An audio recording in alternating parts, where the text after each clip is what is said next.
Happy Christmas, Kwanzaa. How is everybody doing? Oh, look, I have front light again because it decided to start working today randomly and my hair's all messed up, but I don't care. Hi, I'm Charlie. Welcome to my channel. I'm not alone. Yay. Hello, everyone. So, I want to say going forward, I'm probably going to be coughing a lot during this. And it's because my body has like we like to call them the 12 stages of grief that it goes through every time I get a cold, and I'm in the final stage. My lungs are fine. My head is fine. Everything is fine. Except for every now and then it goes, but coughing.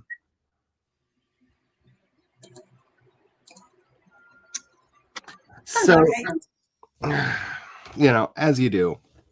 And this is just how my body deals with things. I think it's because I ended up coughing up 3.5 lungs over the last couple days. And my body just learned this behavior, thought it was really fun. I thought it was the greatest thing ever, and just doesn't want to stop.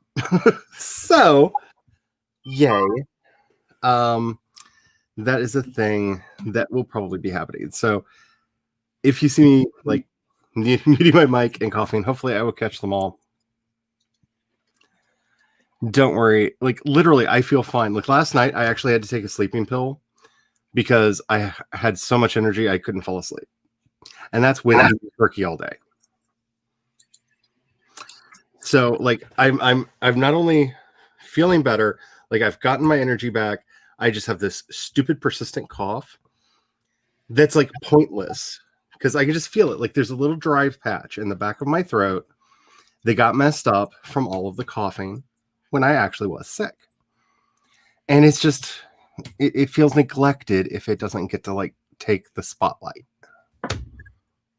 So I just wanted to like get that out of the way ahead of time. I'm also belching like crazy today because, of course I am. I only have a live stream. Why not? Make all the rude noises. That's what I do. Don't you love that I'm using this Halloween cup still? I almost grabbed one of my skull cups because they actually made it. It's like a medieval skull cup. And so he's got a Leary pipe on for the handle, which is, if you don't know, that's the hat that's basically like the stocking cap with the really long, like sometimes they would wrap it around their neck long tip that came off the end of it, sometimes with a belt. And it looks like Santa's skull because it's a skull with a like sock cap on, and it makes me giggle. But I went boring because I just didn't feel like putting any effort into anything today, which is like half a lie. I did start putting up the decorations. I've got my really I love these little Christmas trees. I'm not gonna lie, I love them so much. I'm hoping that I have them on the right setting. They glow up all pretty, but they actually have an on and a timer setting so that they'll not turn themselves off after like an hour. And I think I have them just on, but I love them so much. I've got my white Father Christmas up there because I saw this Father Christmas in this like shimmering gold outfit, and I was just like, oh, that is fierce. That's money. I need that. And so I have him up there. And only one of the Christmas houses, but you can't even see it on camera. So I might as well have not even bothered hunting it down. I'm going to have to fix that in like eventually, but way back in the corner is one of the Christmas houses. There was supposed to be a whole village up there, but the hubby put them somewhere logical. So we will find them later, hopefully. Eventually. So that's my long-winded way of saying hi, everybody. So, Kat, how are you doing today? I'm playing Sims. Oh, that sounds glorious. Oh, I bought Godhood yesterday because it was on sale for 45% off, and I've been wanting to play it for a while. I have to say, while I love my little pleasure dreamer cult that I've got going on, it's a lot of fun and like really cool. I started wondering what would it be like to be an elder god in this game. So I made one. And first of all, It's fabulous. I love it. But like you convert people by getting together in these like large groups and like you shout at each other, and then people in the crowd like are either persuaded or not based on your stats, and it's fun. At least I find it very fun. Anyway, when you convert somebody and you're one of the like dark demented elder gods from beyond the veil, you know people are converted because they start screaming, frothing at the mouth, and fainting. Because you're corrupting them with your madness. And I'm just like, why does this remind me of The Sims getting excited when a famous celebrity shows up and they go, ah! I know, right? The other thing that I really like about it is one of the acts of devotion that you could do to help raise the stats of your chosen ones in the community is for them to basically run around the community screaming because you've touched them with divine madness, and they literally do. It's like my favorite moment in The Sims, where they just run around the village, just just screaming their head off. And I love it because I am not right in the head, and this game was made for people like me. And where did you put the angel that sparkles? Oh, I haven't turned her on. She's right here. Thank you. I was forgetting something. There we go. She's right there, and I moved all the Yodas in the cubby hole, and actually found another one, which I forgot that my mom got this one for me last year. It's so adorable. This is so cute. It got packed away with the Christmas things because it's technically a Christmas ornament for the tree, but it's just a Yoda, so it can stay out all year long. Because it's awesome and it's so cute, and I want to pinch his cheeks, but they're porcelain and they crack. But yeah, Maybe people will stop complaining now because I've actually put wallpaper and flooring in some rooms. I couldn't afford it. That feels like our house. Anyway, so let's see who is here. Devin is here. Hello, Devin. Ginny is here. Hello, Ginny. How are you doing today? Mama Ward is here. Hello, Maggie. Yes, we are here. Kind of, sort of. I don't know. I will say that I'm going to be spending time in this book today because I have decisions to make before I can start writing. I was hoping to start writing today, but so we'll talk about that more in a minute. Let me know what y'all are working on today. Yes, hashtag save the cat. Give cat her streaming back. The book place is here. Hello, how are you doing? CB is here. I enjoy that your image is of a book. Yeah. Okay. That is true. That is nice co-branding that you've got going on there.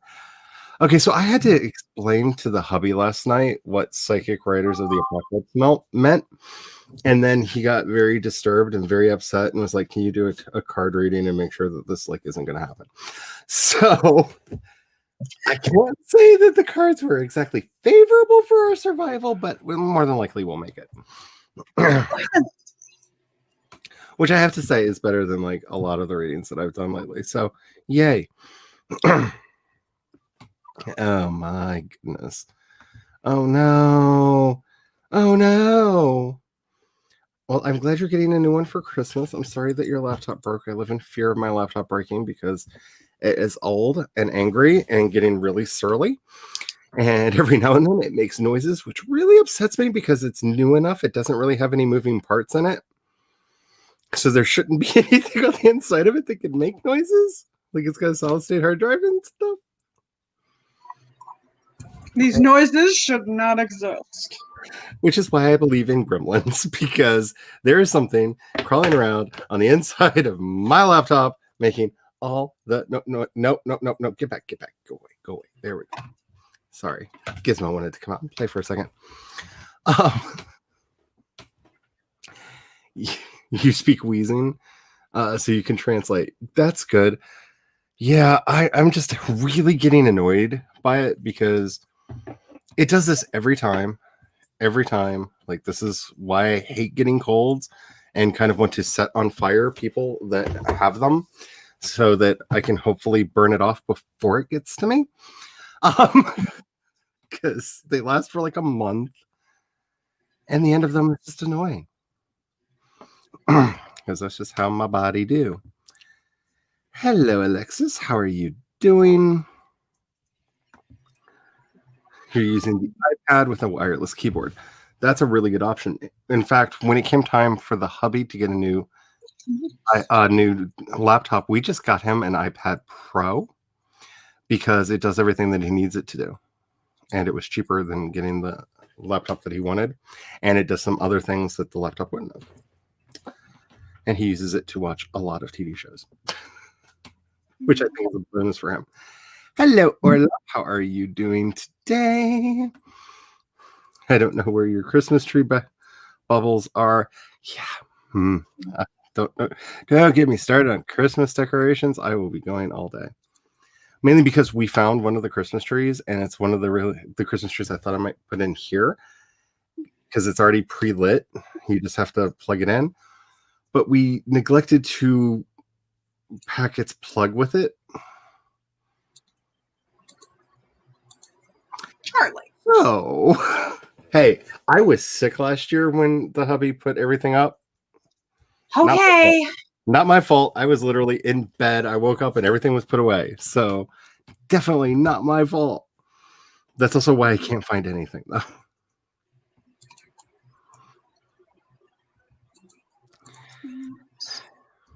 Spence is here. Hello, Spence. So you were giving them rabies. Look, I'm just done with feeling bad. I am. Oh, don't even get me started about that. I had a order meeting the other day, and I may have spoken Truth to Power and watched a lot of very prominent people in the community squirm, and then got DM'd by the other half of the community going, exactly how do we do that? I'm really afraid I did an I Am Spartacus the other day. What are you doing? Go plant the things.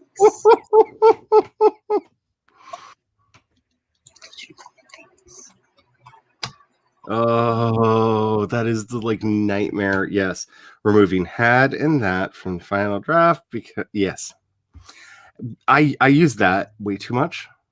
That is, if that's where likes, my fiction would read like a Valley Girl wrote it. I'm very, very bad at just throwing them in all over the place and doing bad stuff. And that is a picture of 6 of Crows. That's cool. Jenny is finishing up rewriting, revising for your WIP so you can send it out to your beta readers next week. That's awesome. Jules is here. Hello, Jules. CB is working on the 5th draft of Bed of Roses. That's cool. Yeah. What's for dinner, Kat and Charlie? I was informed that we're having leftover Thanksgiving for dinner and not to have it for lunch. So we're having leftover Thanksgiving for dinner.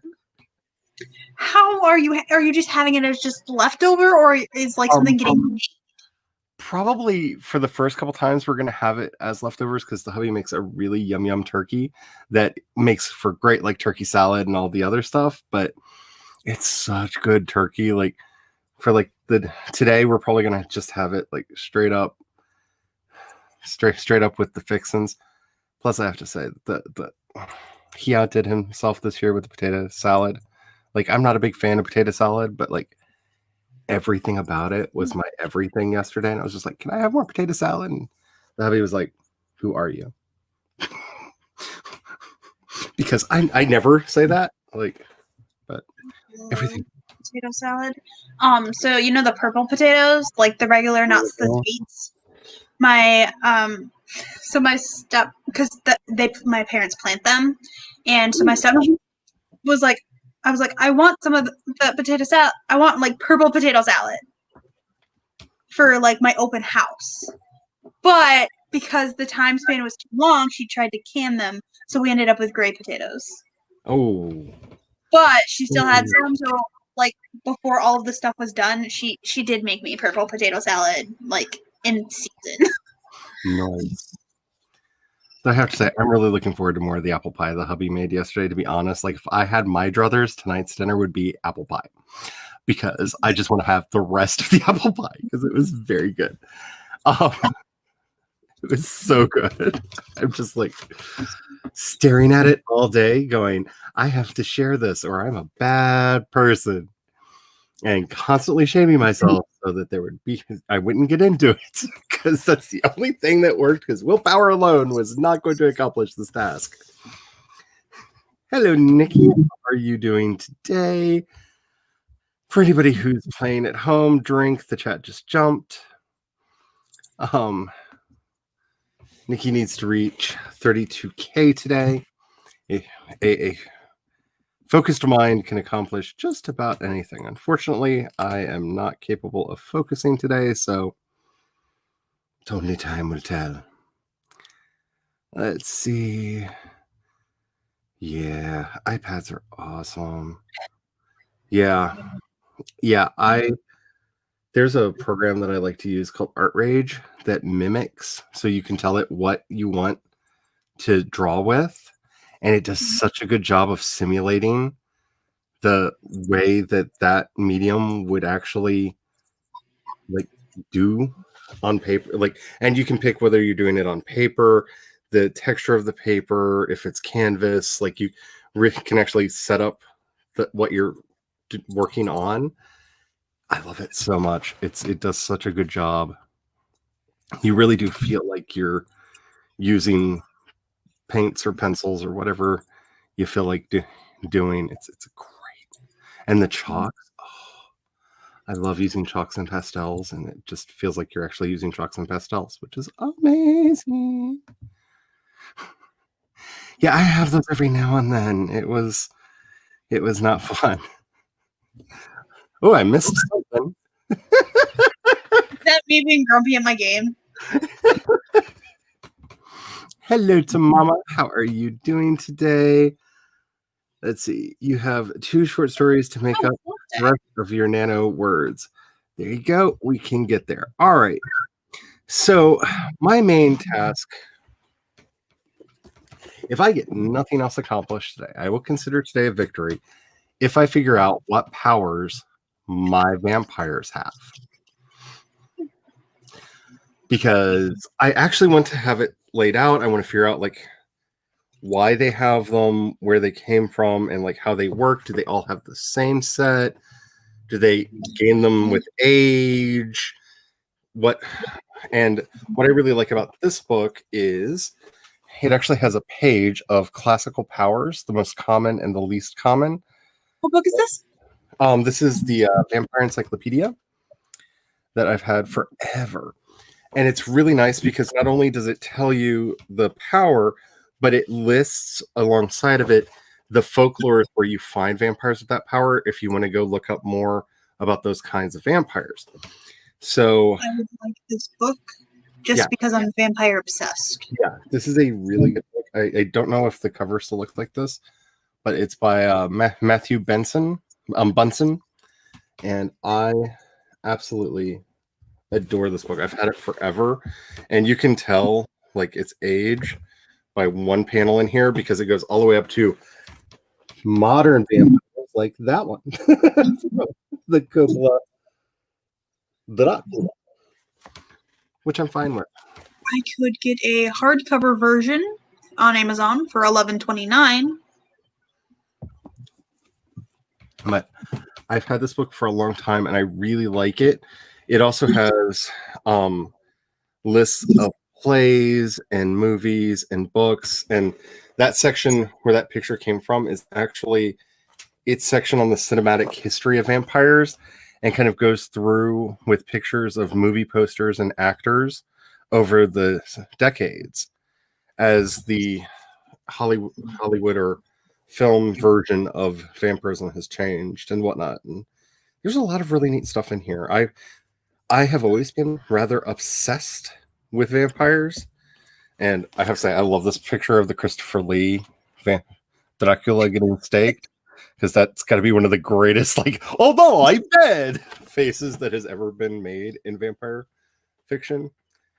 But I've always been obsessed with vampires. I bought this book in the 90s, and I read it from cover to cover, as I do with most encyclopedias, because I'm that person. Um, and I learned a lot from it. So I'm going to try to figure out today. Like, there are a lot of other things I would like to figure out. Don't get me wrong. I have a lot. I want to get back to writing soon, but I want to have my basics hammered out. And as long as by the end of today's sprints, I know what I want my vampires to do and be, I'm happy. And yes, definitely go get some of Kat's merch. So does Charlie. He immediately points at somebody else. So I forgot to share screen. So I actually got this to wait. Okay. My computer got weird for a second there. I actually got this to work the other day. So if y'all want, we can start doing this again. I have noticed since the update to, what is it, Big Sur now, my computer's running a lot better. It's running a lot smoother. It's not seeming to have a lot of the speed issues that it was having. So that's a bonus. that's good. But I'm still going to set a timer on my phone just because, well, precautions. Well, yeah, I've gotten to the point where I really feel like but just by doing this, I almost guarantee that the one on the stream will work, and I am wasting my time by doing the backup. But if I don't do the backup, you know. Yeah. So I'm thinking we usually start with a 15. Now I do have the actual YouTube chat open, so I can see you all in virtual real time. Do you still want to start with a 15 or go right into a 20? Where are you all at in your minds? Because I know a lot of you have been writing all day. And if you want to just head on forward with the 20, I see Jenny coming in with the 20 right out the gate. I see Devin with a 75. Devin. Wow. I agree with you, Devin, but I don't think many would agree with us. Okay. Maggie says 200 minutes, which, if you divide by 10 is 20. So I guess we're going with the 20. We're going with a 20 because y'all are crazy. Alrighty. So what you need to make sure that you're keeping yourself hydrated, make sure that you're saving your work. Let's go ahead and just get this started in 5, 4, 3, 2, 1, sprint. Because I want to figure out my vampires. Mute.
Beep, beep, beep. Oh, that was unconscionably loud. Can I fix your volume? Oh, I can just mute you or not mute you. Ugh. Why won't you let me change this volume? Alrighty. So, I did I did very unhelpful things. So, how did you do?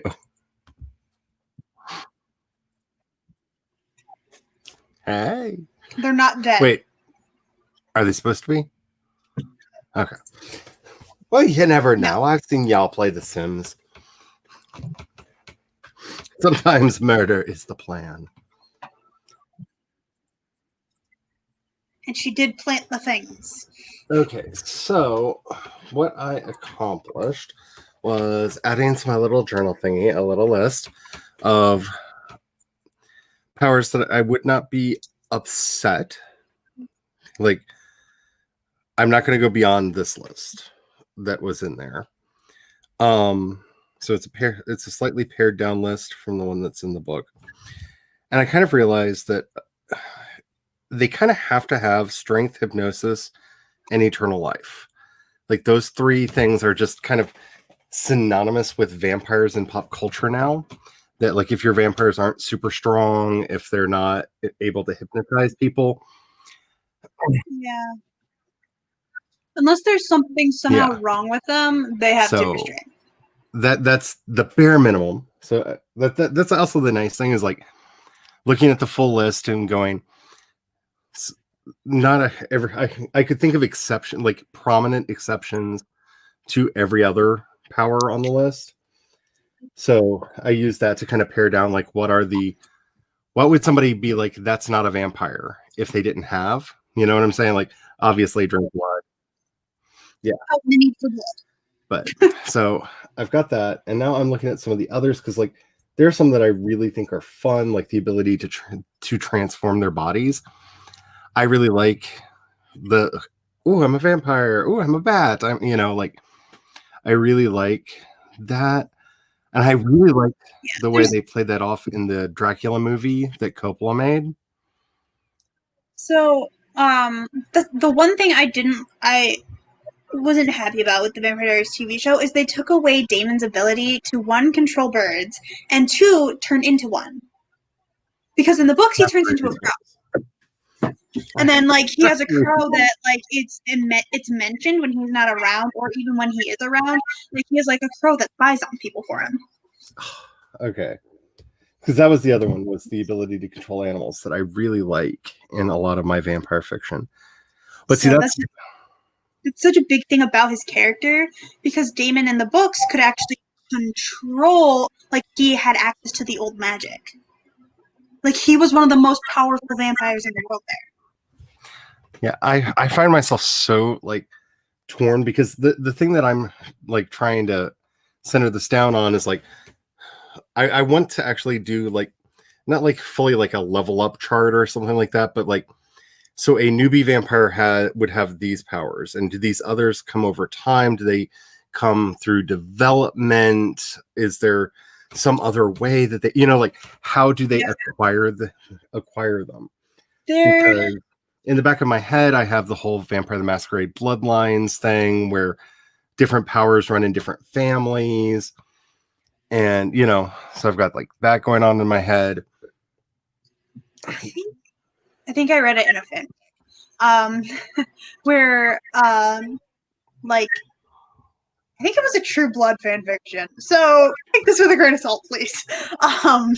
Yeah, I love like, that. They have to be buried, and it's for, like, the 2 or 3 days or something. Well, if somebody really wanted to be a vampire, or they really wanted to survive, they'd wake up a day early and have more power. I don't know if that was, like, in the actual show or in the books, but in the fanfic, like, one, that makes you stronger already because you truly wanted to survive. So you woke a night early, and then they also had it where certain bloodlines could have access to the certain powers, but sometimes not everyone had it. So, like, the oldest of the old somehow didn't have it, but a bunch of other people in their bloodline did.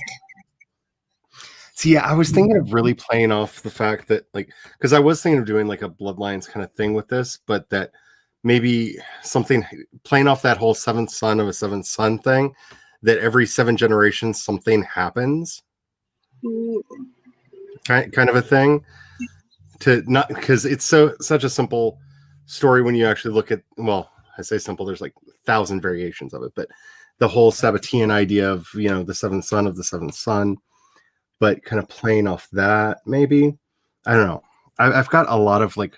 This is why I'm wanting to do all the prep work so that I have an idea. I have the idea locked down before I actually start writing.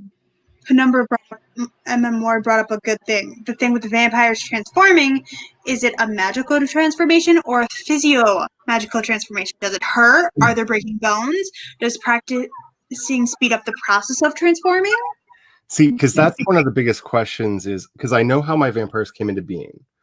And they came in, the very first vampire came into being via magic. And I know exactly why and who and when and all that.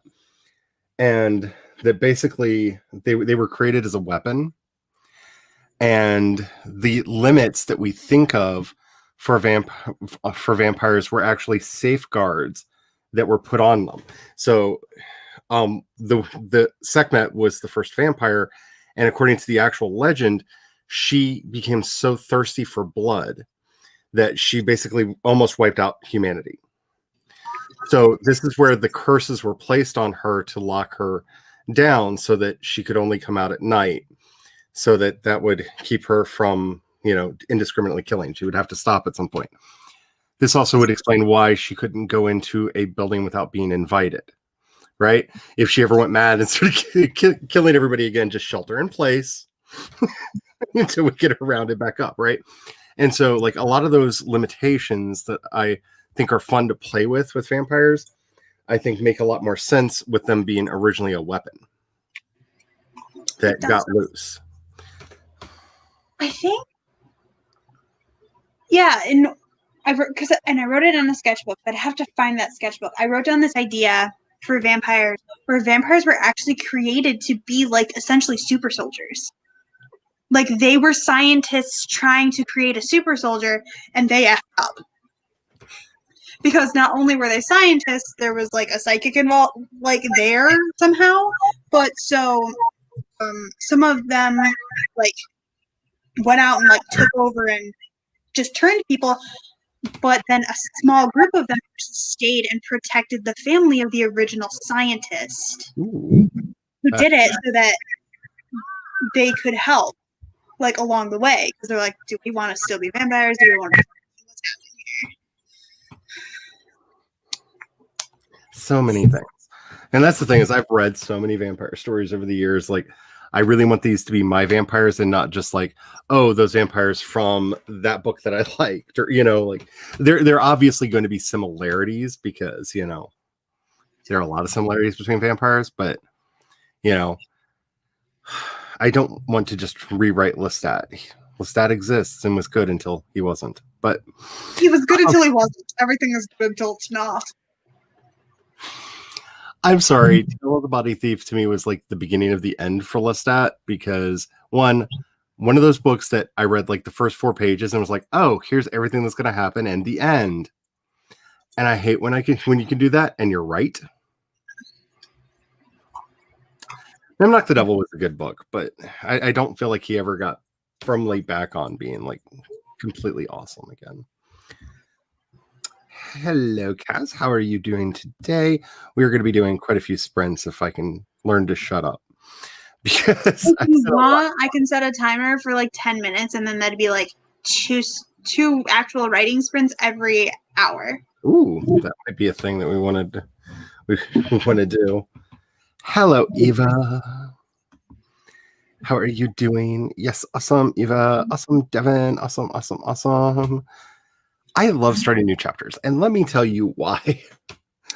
Because I like the endless possibility. I like the fact that I have a fresh start, that my chapters very rarely bleed into each other. And so I have the opportunity to take the story somewhere else. I use them often to do the time gaps.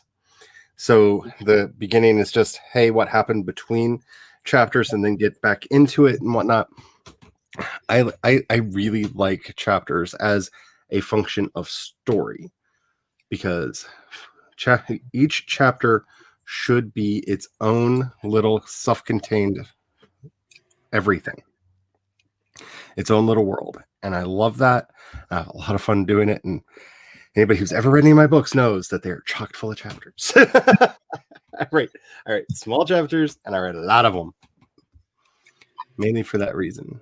Sometimes I like having a lot of small chapters, but I'm a person who, when I'm reading a book, I don't like to stop not at a chapter slot. Same. So I will, like, if somebody's like, my parents were like, dinner's ready, or going to be ready soon. Where are you at in your book? I'm like, well, let me get to the end of this chapter. I'm in the middle of it. Yep. Or if I'm at the very beginning, like I'm only one page in, I'm like, okay, I'll just put the bookmark at the beginning of this chapter and reread this page. When I first started writing, one of the first craft books I ever read was Worlds of Wonder by David Gerald, and I highly recommend it. It taught me a lot about the craft. And one of the things that he says in a very tongue-in-cheek way is that none of your chapters should ever be more than 800 words long.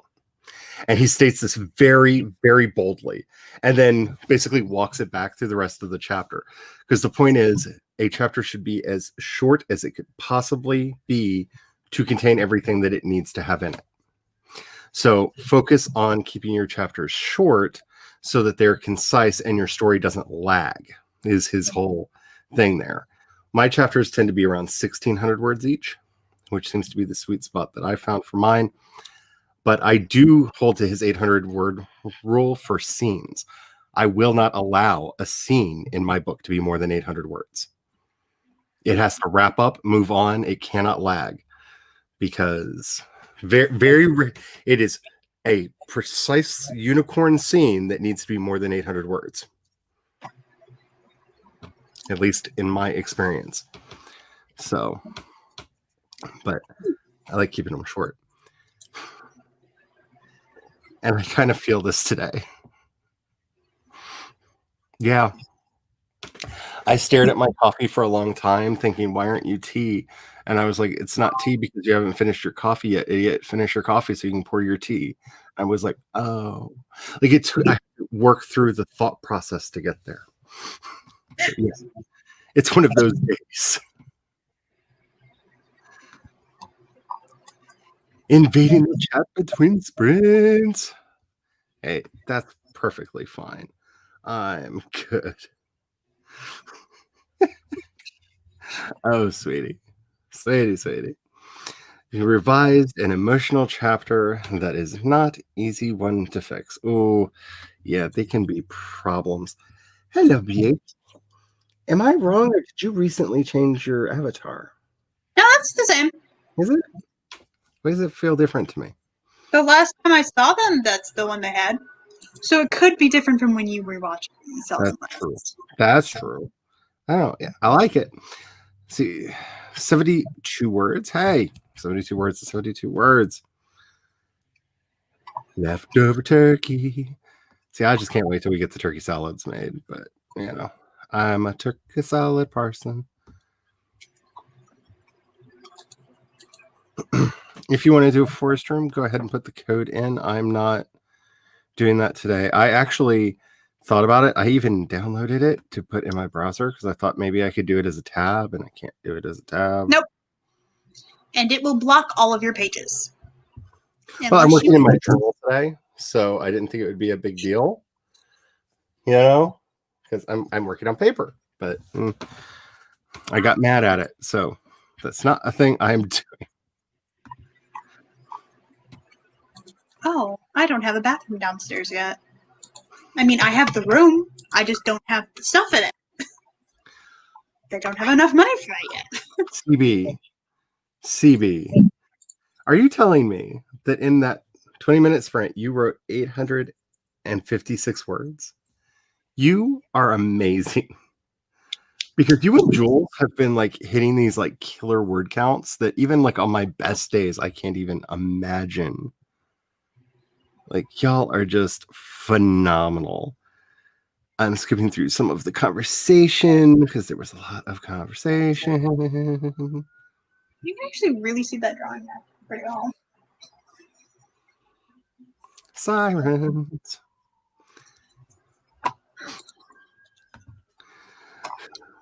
So far, focus is impossible. So writing sounds so complicated. Yeah, my focus is like I'm doing everything in my power not to just like watch old vampire movies and be like, sorry, y'all, I'm watching old vampire movies.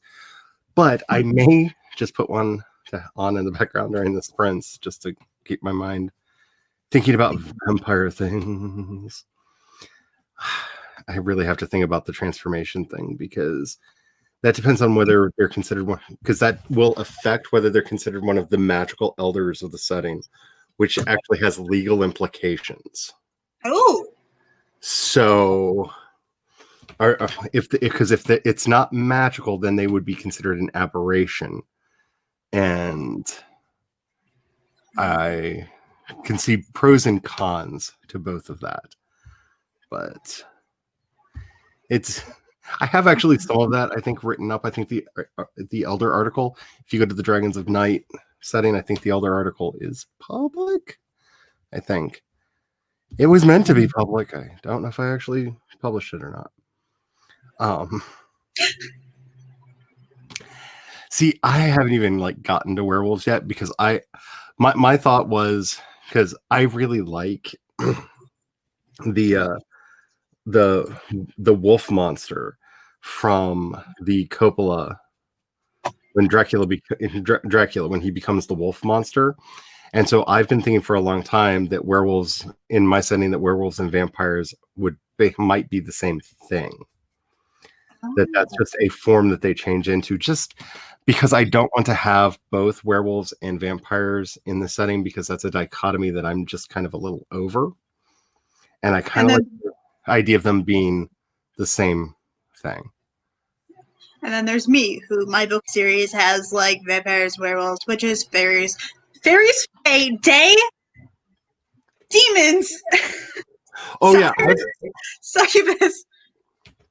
I can't remember all of them. So I'm basically just assume if it's a supernatural being, it exists in this world. Same, and that's where I'm like, I feel like I should simplify this some because I don't want to give a spoiler, but at the end of the chain, we meet we meet a possible werewolf thing, and yeah, that was a lot of thinking to get to the point of exactly what he is and how he works and whatnot. And I don't know that I want to have an entire species of him. I also have so in the universe for Shadow. So Ian is a werewolf, but werewolf is actually a subcategory of a shifter. So there's like different types of shifters, and then there are people who can literally just shapeshift, who are technically a different category altogether. Someone needs to just stop me now. So, because of the way magic works in this setting, each one of the elder races has a very specific origin story, with the exception of one group of them. The dragons have two origin stories, and no one knows which one is true. They prefer the one that they basically were delivered from on high and are celestial beings made flesh. They also could have been the result of a weird old ancient cult. There are also a couple other competing ideas as to where they came from, but because of the way magic works in the setting, it's very important to keep clear how and why everything came into being, because the elders are called the elders because they're the only creatures in the world that have power innately. They're innately magical. They can, through pacts, share their power with others. And so that's where this becomes a really important question for the setting and how all that's going to work because it has ramifications. Like, do I want to do ghouls and revenants and all that kind of stuff? Yeah, no. Yeah, no. All that fun stuff.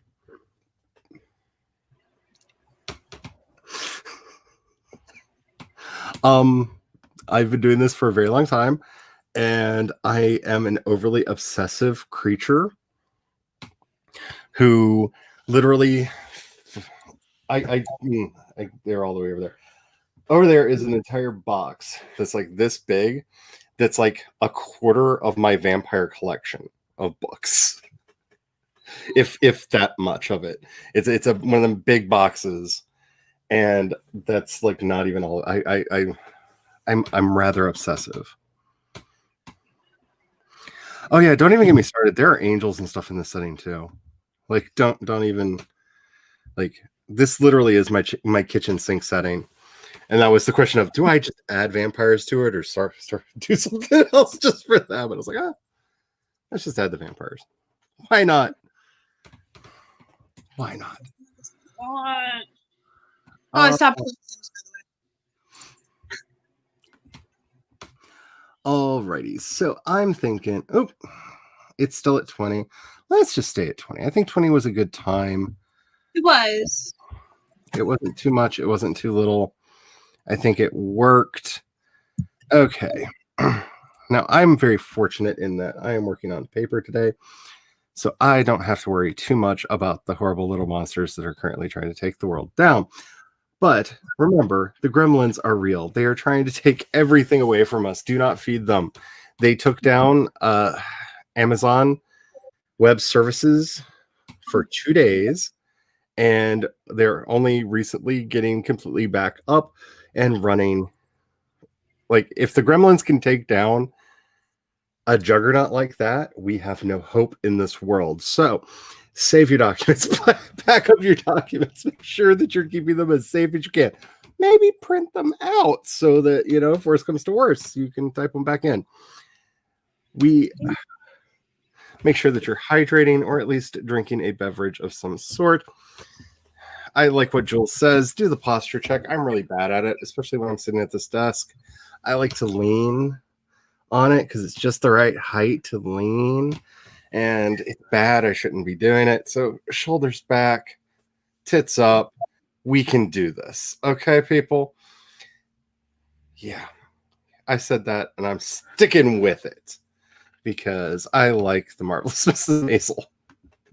And I remembered to mark this as not for children. So, shouldn't have. Now I'm reminded of a thing that somebody, I think my stepmom told me, or my dad, I'm just saying. about boobs making your back hurt. Just do what great grandma does. Put them on the table. I'm just saying. That's great. I just like how before they do everything on Maisel, they just look at each other and go, tits up. And like, I love that. Like, that's power statement right there. So, Penumbra, I like your wording. Hydrate or dihydrate, bend the back, boost the boobs. yes. Yes. Boost the boobs. Anywho, let's just get started. Will hopefully have figured a little bit more of this out by the time we get back. Hopefully you have accomplished something that you want to do by the time we get back. Let's get started in 5, 4, 3, 2, 1, and go.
Beep, beep, beep, beep, beep, beep.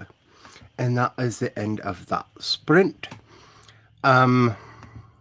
So I may have spent that entire time staring at my list of powers that they could have and thinking about how they might get organized. Yes? Do you want me to do a 10-minute timer? I actually did. Well, I'm still going to do it just because it's in Forest Up. I'm not joining any Forest rooms just because my dad's going to... I need to call my dad at 7. So, because he replied to me. Because I don't just call my father. I message him, call, ? Because I never know if he's working, fishing, hunting, in the garden, or whatnot. He might not even have his phone on him. So whenever he's able to, he will call me. My mother has gotten very bad at using the phone over the last couple of years, that she holds it so it's comfortable for her and doesn't realize that like the cup isn't over her ear. So she can't hear. And it's been really problematic this year talking to her because I wear headphones. I am trying to get her to like. We got her a phone so I could FaceTime her, so that wouldn't be a problem because it automatically speakerphones when you FaceTime. But she hated it because it was new, not because of like the features, not because like it was too complicated, but like all new things bad. So that did not work. But we tried. You tried. We tried. What more can be asked? Yeah, because I got lost when I got down to, in a lot of stories, vampires can just turn into like a cloud of mist. And I was like, I really like that. But wouldn't that be like a much more advanced form of like just general transformation? So you'd have to learn like how to become an animal to learn how to have control of your, like, I started basically making power tiers. Like, yeah. As you know, when you play way too many games and you just expect everything to be game-like. Because I remembered that I got Asana. So I'm like, hey, I could do like one of the projects could just be the month of December. With all the things I want to get done in December. Yeah. Oh, December. World Ember is coming, everyone. World Ember is coming. Which is kind of where I'm wanting to get all this too, because not only am I going to be trying to write like a couple different stories, I'm also going to be doing the world building, and I'm laying the groundwork now for that 10K of world building next month.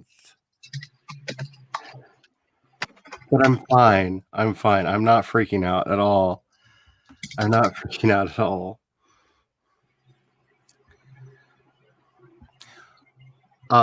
My go-to when I don't know how to start a story because it makes me giggle, is in German. Every, like, you know how all of our fairy tales like begin once upon a time. German fairy tales very rarely begin etwas sofort, there was once, and then go on from there. And so if I don't know how to start a chapter, I will just pretend that I'm writing a fairy tale and just say, right, once upon a time, or there was once, and then just start going for it, knowing that I will have to change it later, but then I no longer have a blank page.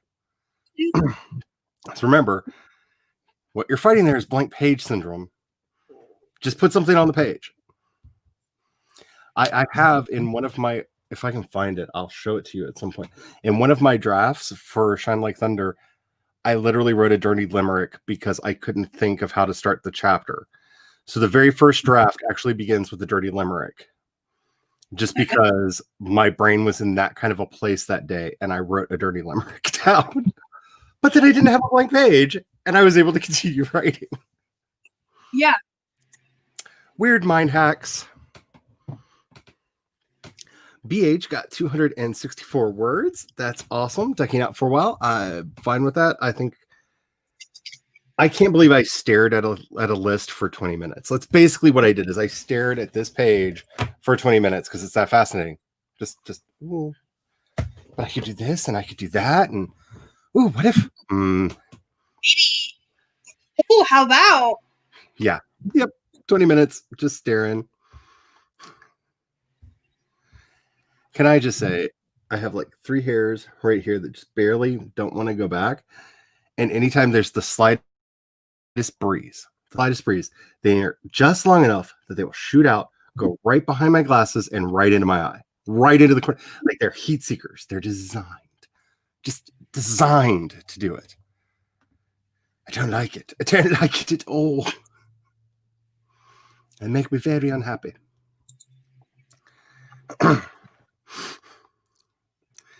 Yep. Always get those drafts out. Always get those drafts done. They can always be fixed.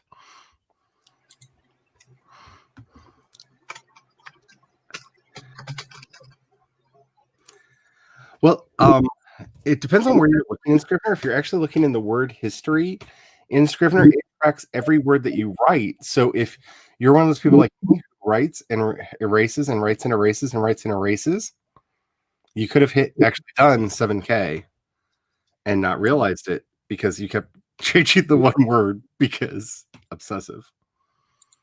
I do that. I'm so bad at that. Added words on screen to synopsis chapter. Hey, words are good. Cleaned a turkey for soup stock? Oh, we haven't even talked about turkey soups yet. Oh, the mind. I pay my rent with a check, but that's because they don't allow us to do it online. Only certain people can. It's a slow process, and we have to use 3 different checks. That is very interesting, Nikki. I have personal feels about Aleister Crowley. So I am just going to say, if the stuff that he does calls out to you, that is nice, that is interesting, that is wonderful. I actually do have his Toth deck because I was given it because somebody didn't know that I didn't like Aleister Crowley. And I did not throw it away, even though I wanted to like have a bonfire night with it, because I have feels about Aleister Crowley, which I shocked. I may have scared Sako with how like strong my feels about Aleister Crowley are, because like I'm convinced he was Jack the Ripper. I am 100% convinced he was Jack the Ripper, and I have receipts. But December is plan number. Yeah, for me it's World Ember. I'm gonna write up this entire setting and make it make sense. I feel that way about my mother sometimes, and it's not because we like, don't like talk regularly. It's because I don't think she's listened to me in like 14 years. I don't think she has accepted a word that I have said to her in a very long time. Ooh, you're about 10 minutes away from having petty Aunt apple pie. That sounds amazing. I remember your story about it. It sounds so good. And see, now I'm just thinking about that apple pie that's in the other room that I can't get into until the hubby gets home, because I'm not that person. I'm not. I'm seriously not. Scrivener doesn't have word history on the PC version? No, it doesn't. That's so sad. Word history is one of my favorite things. Because I don't, like, especially right now when I've decided to not pay attention to my word count, I don't have to worry about even writing it down, because I know I can just open up the word history and pull it out. Oh. Get out of here with your Black Friday deals. I'm broke. I got rent to pay. I already got to ask my dad for money. Oh, Black Friday. Don't even get me started. That's the hubby's plan for tonight, is he's going to start looking through the Black Friday stuff. And I'm just like, do we have the money for that? He's like, yeah, sure. It's fine. I'm like, yeah, sure. I don't care. I really do. Whatever. I wish I could do it like if we weren't in a plague and I was working right now. I could afford it. But alas, we're in a plague. Yeah, plague has been a real problem. That was, I don't know if you heard it, but the timer for the talk, and yeah, the post secret that just, yes. Hey, I mean, you're at the end of the chat, so. Yeah, it says Low Scarbo deck. That's probably who did it. The reason I immediately went to Aleister Crowley is Aleister Crowley started a religious, well, I don't know what to call it, a movement called Thelema. Thelema is the Greek word for will, and he popularized, though he did not create, and please stop saying that he did, because I can find like 8 sources that he took it from. Do what thou wilt shall be the whole of the law, with its corollary, and you hurt none, do harm none, do what thou wilt. These were the 2 foundational rules of Thelema. Thelema then becomes the basis for chaos magic and a lot of other schools that came later. Aleister Crowley was also the guy that Anton LaVey went to when he decided to found the first Church of Satan, because he thought if anybody had ever actually met the devil, it would have been Aleister Crowley, who was, by the way, during his own lifetime known as the wickedest man who ever lived. Like, he would show up places and go, "Hi, I'm Aleister Crowley. I'm the wickedest man who ever lived." Like, he would introduce himself that way because, you know, he was that kind of a person. And LaVey said, and he said, mind you, I was someone who grew up in the carnivals and at circuses my entire life, and I've never met a man more fake than Aleister Crowley. So he's an interesting figure in history, who I'm 100% sure was Jack the Ripper.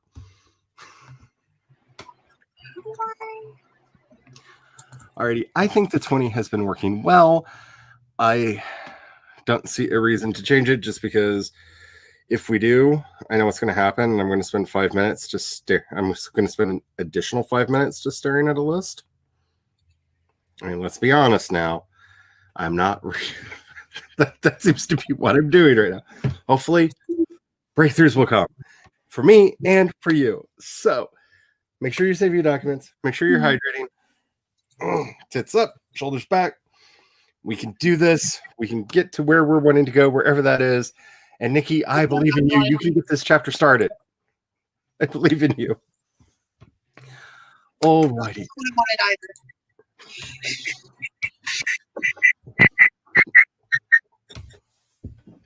Woo. All right.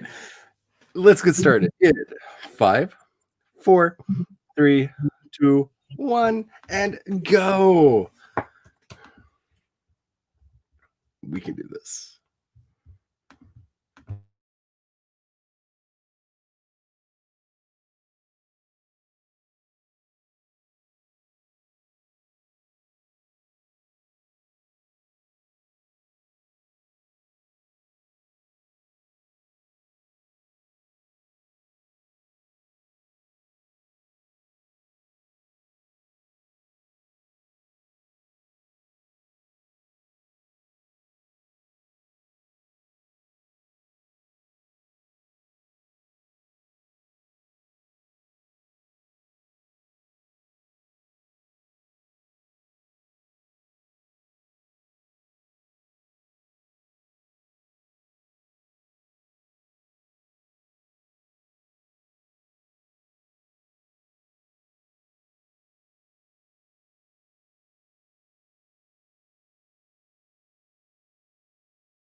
Beepity beep, beepity beep, beepity beep, beepity beep.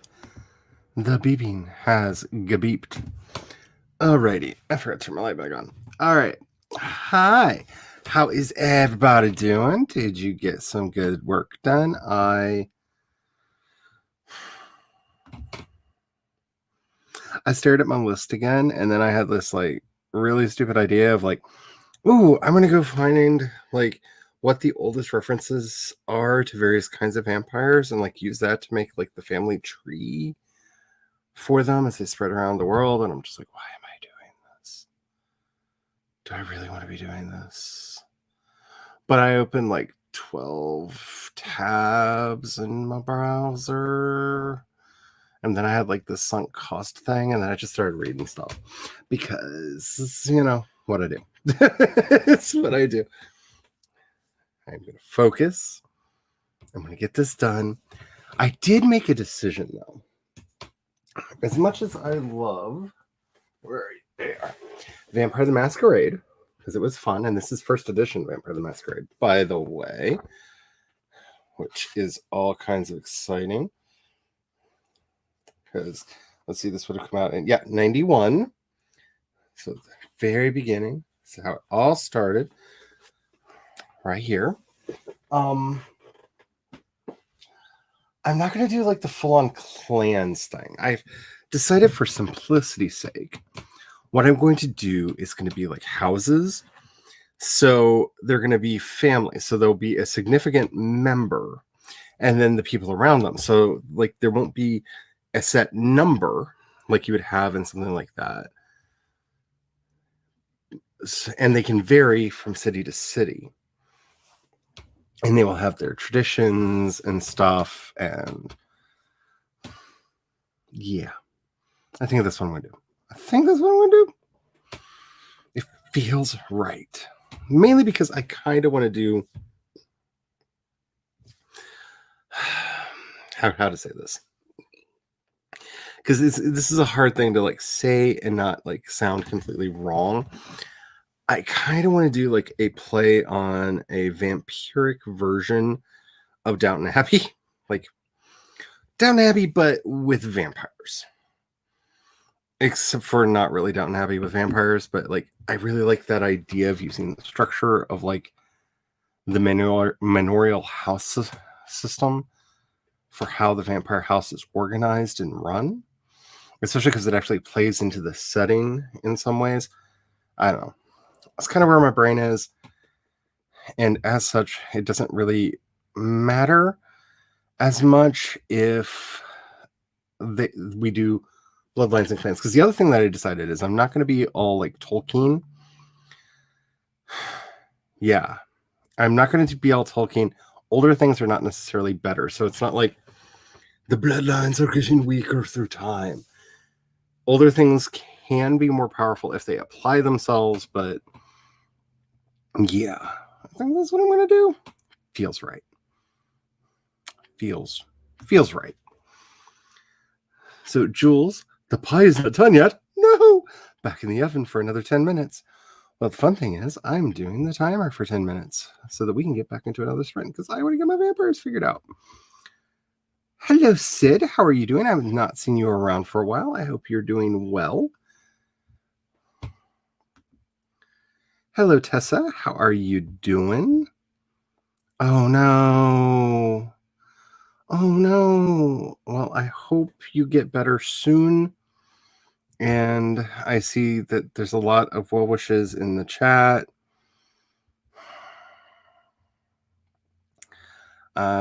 That's sad. I'm sorry to hear that. The pie is out of the oven. That is good. Let's see. Let's go back just one more. Maggie got some done. I do like that. That cracks me up because I got a lot of thinking done. Technically. Nikki got 53 words, which is awesome. That means you started your chapter. Very, very proud of you. Very excited for that. Spence is playing Don't Starve and getting pretty hyped about my Don't Starve writing challenge. Now I just have to actually prep the story. See, you're doing the Don't Starve writing challenge. I've started playing Godhood, and I really like Godhood. And I actually have been thinking about ways that I could do something like that, except for there aren't really like the random events. I don't know. I like the idea of doing something like that, though. I could always just do a Dawn of Man challenge for myself, and every time you get like savaged by, like, what if your people get savaged by a wild beast? You have to do a sprint, because then I'd just be doing nothing but sprints. Hello, Catherine. I'm glad you stopped by. I hope you are doing well. Researching touch aversion. That's an interesting topic. That would be very interesting to see how that works.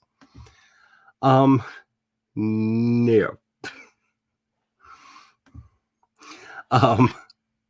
Okay, so like, yeah, we really hope Tessa feels better. CB got 337 words. That is awesome. Snaps for you. No, so like what I'm thinking is that it would be much. See, I like the idea of there being some kind of an order to vampiric society. And I feel like it should be at least semi-archaic because it would have been instituted in an earlier time. And I really like vampire family dramas. Like one of my absolute favorite ones was a show from the 80s, 90s called Forever Night. First 2 seasons when it was still Canadian before it got sold to USA Networks. I really like the family drama aspect of it, of this like chosen family and having to deal with each other over time and centuries and all that. And I would love to bring some of that kind of a thing into the story, but I would like it to have some formalism. So that's why I'm kind of thinking of having it be more like the manorial system or something like that. Yes, and I wish I could attend them, but I'm not very good at doing anything after a certain period of time.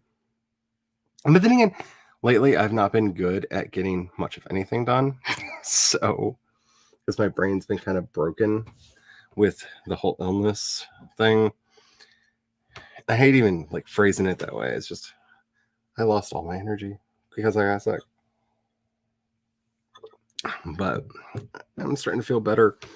I'm really starting to like groove on some of these ideas.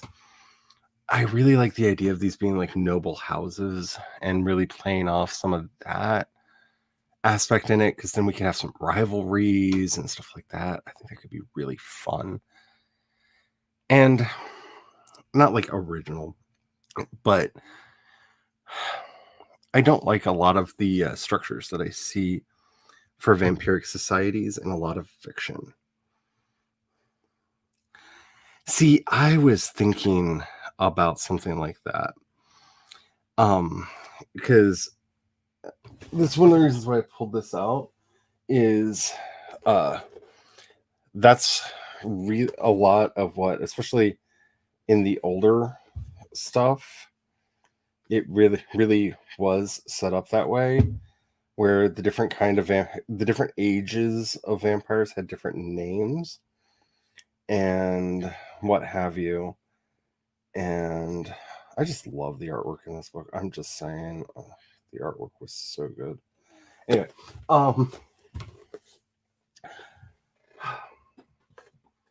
but it ends up either becoming like overly one way or another.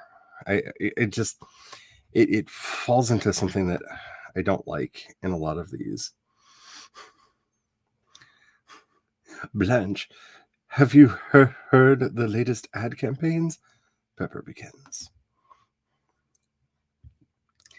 If you're on path, okay, let's see, that would be that time, my time, because I'm assuming that's Eastern. There's a chance. I don't know how long I'm going to be going today, because I really want to get this idea patched out. But then again, when the hubby gets home, like all bets are off the table, because he's going to want to watch The Mandalorian. I'm just like being like straight up with you. He's going to want to watch The Mandalorian, and so the pressure will be on to go in there and do that. Where the vampire ages up into higher levels of the in some houses. See, I like the idea of that. I'm playing around with a couple different things because I just want. I'm trying to find a way to make it feel fresh, and that's really hard to do with vampires because vampire stories have been around forever. So it's a really tricky thing to do. And so I'm kind of trying to walk this fine line of here's all the things I like in vampire stories. And here's what I want my vampires to be like. 12% of a Golden Girls moment right there. I'm sorry. I am the big gay Betty White, and I approve. Let's be honest. I'm really Dorothy Spornak, but I like to pretend.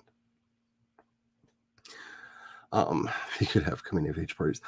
Ooh, okay. Excuse me. That makes me think of something Earth Dawn did with their elves. I'm going to think about that for a minute. That could be a really interesting thing that could use some playing around with. Alrighty. So I am ready if you are to do another 20. I've been really grooving on these 20s because they're not long enough for me to get too obsessive. So I have to keep like stopping and like evaluating where I'm at. But I'm still getting a lot of good stuff done. So I hope you are too. If you guys want me to go up to 25, I can do that. But I've really been grooving on the 20s today. So yes, there is, and she is problematic. Yeah. I do not like the actress because she has said very bad things about trans people, and I don't respect people that don't respect like entire classes of people, especially people who disrespect people like me.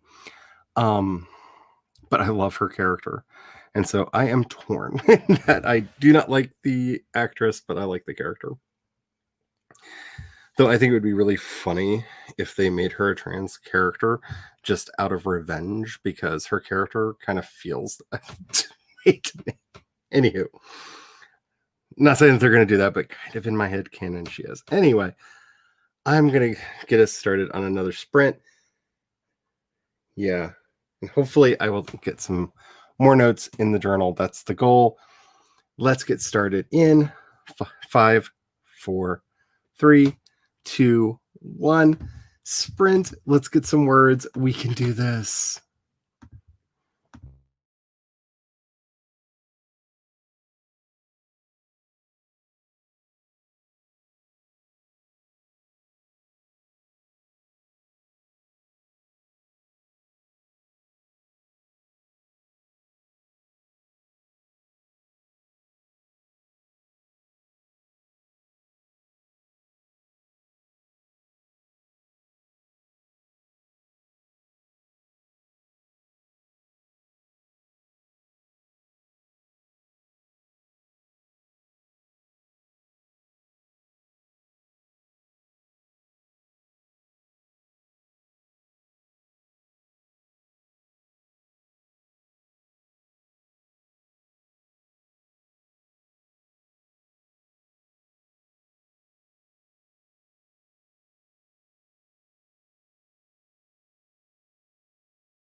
Beepity beep. Beepity beep.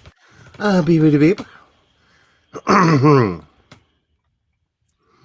So all of the phlegm that was in my head decided to go into my throat and make me cough a lot. So that's one of the things that I did that sprint, which is all the fun. I highly recommend it. It's what all the cool kids are doing, aren't you? No. Also, I've returned. Welcome back. Oh my goodness. So I have gotten like nothing done.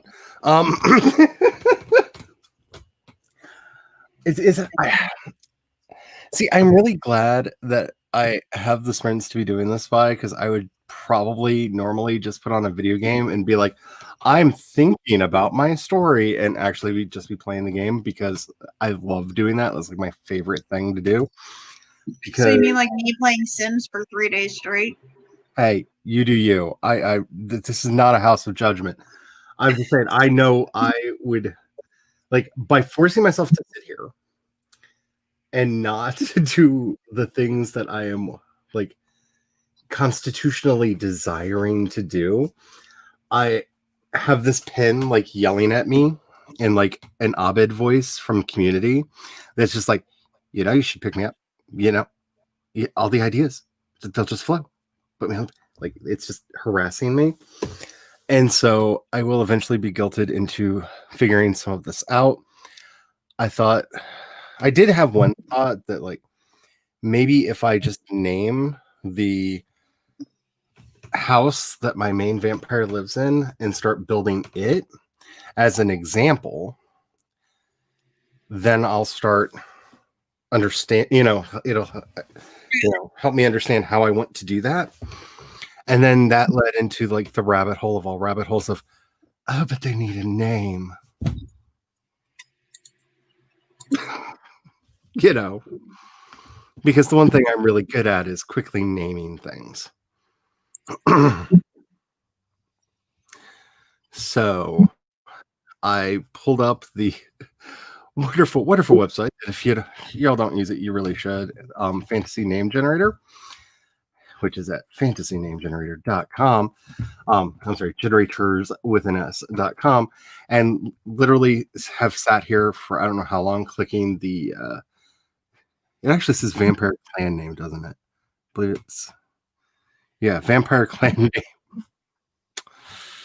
over and over and over again, and not like really liking any of the answers that have been coming up, mainly because they're very like not what I'm looking for. Like Midnight Posse is kind of fun, or Tortured Dragons, or Perpetual Thirst. Like, these just sound like goth bands that nobody's heard of. I do like Fanged Lust. There may have to be a band in the setting named Fanged Lust, just cause, or I don't know, maybe even name the book that. I don't know. But names. Why doth thou mock me?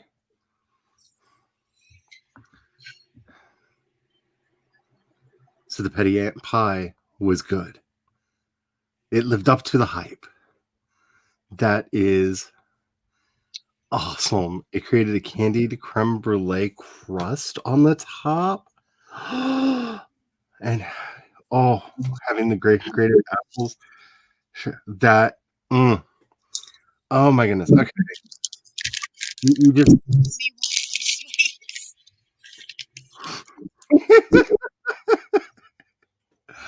I don't have any snacks in here.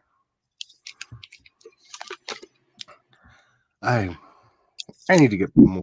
I need to up my snack game.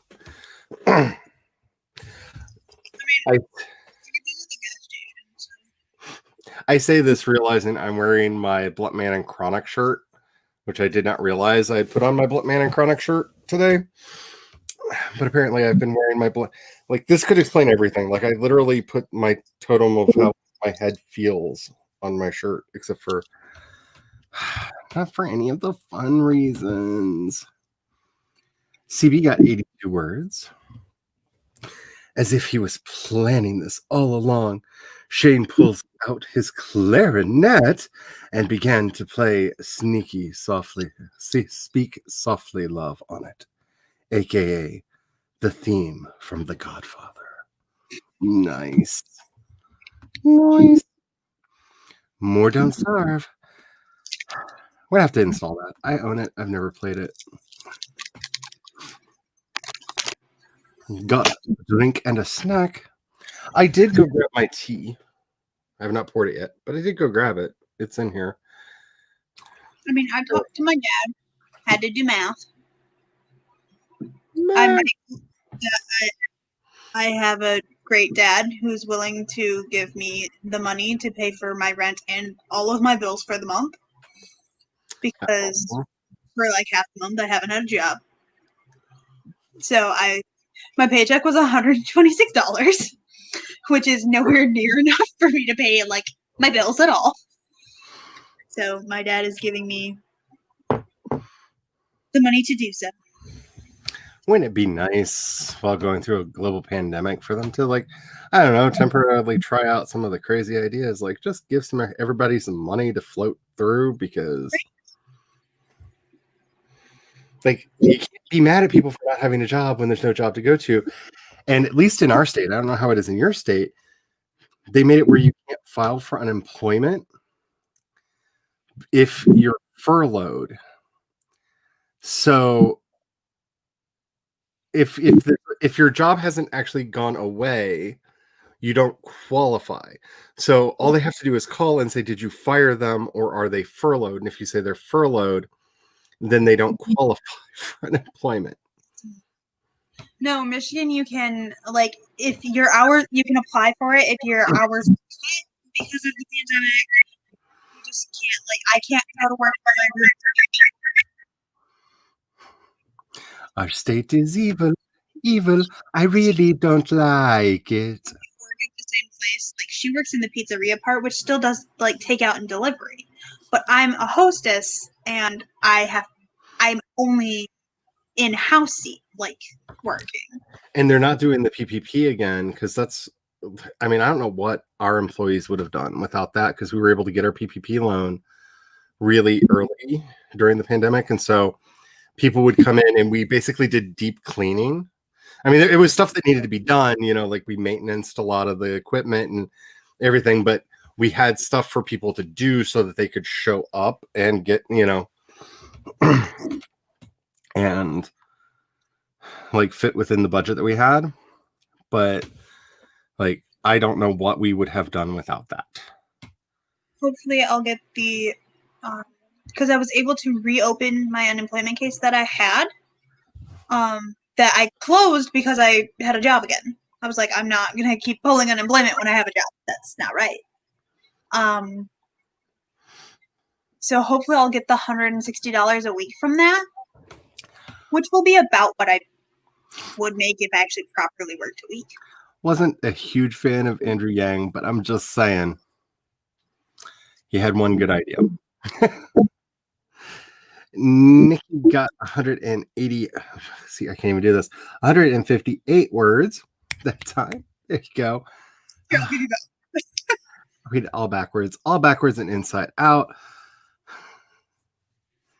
Yeah, I feel like I had a good sprint. Like, I got nothing written, but I feel like I have more of an understanding of what I'm wanting to do, because like in my head, it's kind of like this fight between, I feel like I'm playing like a weird version of Vampire Spore inside my head, where all of the different vampires from all the different things that I love are like squaring off in brackets and like mutating into super vampires, where they're losing traits that I don't like and gaining new traits that I do, to like make ultimate vampire thing in my head. And that's basically kind of like what's been going on, is like my head has been evolving like the ultimate Charlie vampire. And I hope I can find a way to put words to it. Murder Dragon Cult. I'm so excited for you, Maggie. That is great. people that haven't been able to eat, like, taste their food in 2 months. That is so exciting that you can do that. Like, oh, like I don't even want to think about not being able to taste all the yummy food from the Thanksgiving. Like, oh, see if. Ooh, okay. And that's our 10 minutes because I've been setting a timer. Hello, Brenda. I don't remember saying hello to you earlier. I think this is the first time I've seen you say something in the chat today. You haven't written much since Tuesday. You'd like to finish the chapter tonight. Well, we're going to be doing some more sprints because I really want to get this done. You know, that's an interesting idea. I was thinking there's also a I think it's Steampunk Noble House name generator that they have on there that I was also thinking about using. Because like right now, it doesn't even have to be like a permanent name. It has, which means it will eventually be a permanent name, but it has to be a name at least good enough that I can write it down and start attaching concepts to it. That's like all I need right now. That's not what I wanted. You're great. Yeah. It's been a crazy year. Yeah, basically, because there are certain things that I really like from like Anne Rice's vampires. There's some things I really like from Christopher Golden's. Like I used to write a lot of Christopher Golden fanfic for the Shadow Saga because I love his vampires a lot. Even with the weird vampire Jesus origin story that makes absolutely no sense, I'm fine with it. I'm fine with it. It's good. And so trying to figure out like how it all mixes and melts together, I'm very excited. Anywho, I'm just gonna roll us straight into another sprint because I think these 20s have been doing good. And we're getting a lot done. At least I feel like I'm getting a lot done. I'm getting a lot thought through. I think Dennis focused Which is for 60 minutes today. What'd you say? What'd you say? For 60 minutes today. Alrighty. Make sure you're saving your stuff because especially with the AWS going down yesterday, like that, and day before yesterday, that was just insanity. So make sure you're saving your work, you're backing it up, make sure that you're keeping yourself hydrated and on focus. We can do the things that we need to get done. I have faith in us. I really, really, really do. Maybe the only thing that we can't do is find out where the hubby hid the Christmas decorations. But then again, I doubt he'll be able to find them either. Anywho, let's get started. 5, 4, 3, 2, 1, sprint. Let's get some words. Mute, not camera.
beepity beep, beepity beep, beepity beep.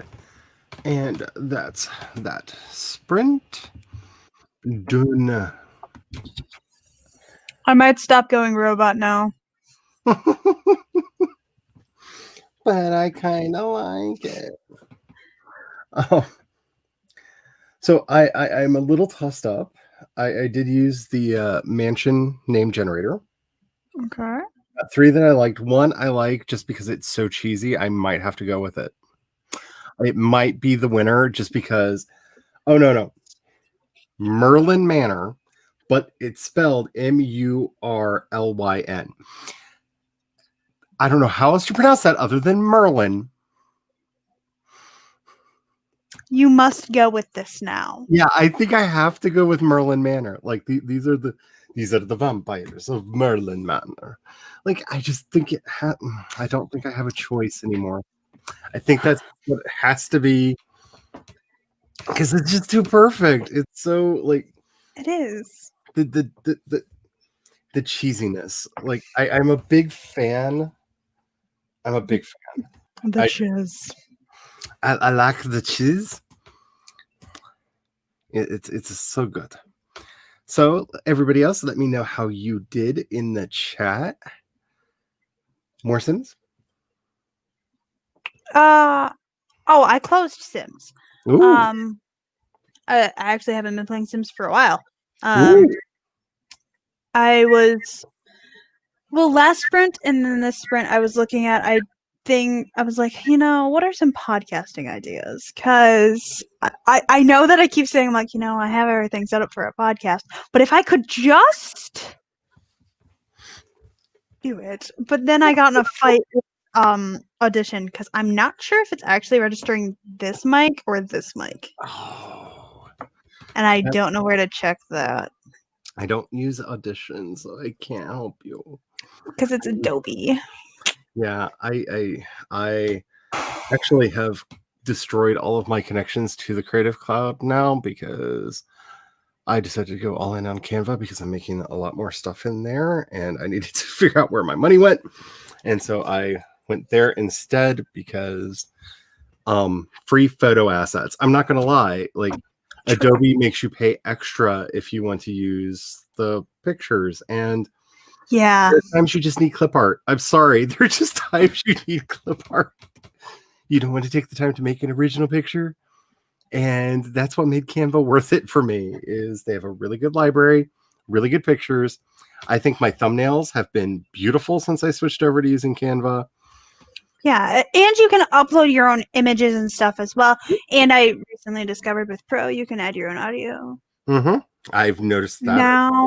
So you can have like short little video clips with your own audio, which I have done. If anybody watched, which I know nobody did, so don't even try. Like 3 of you did. I recorded the podcast on Twitch and I uploaded the video to YouTube.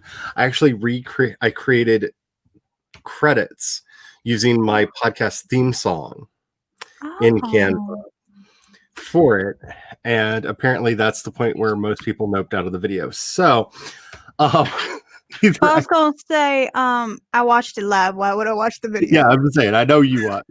You were there commenting. You get a shout out at the end of it because you started getting saucy in chat.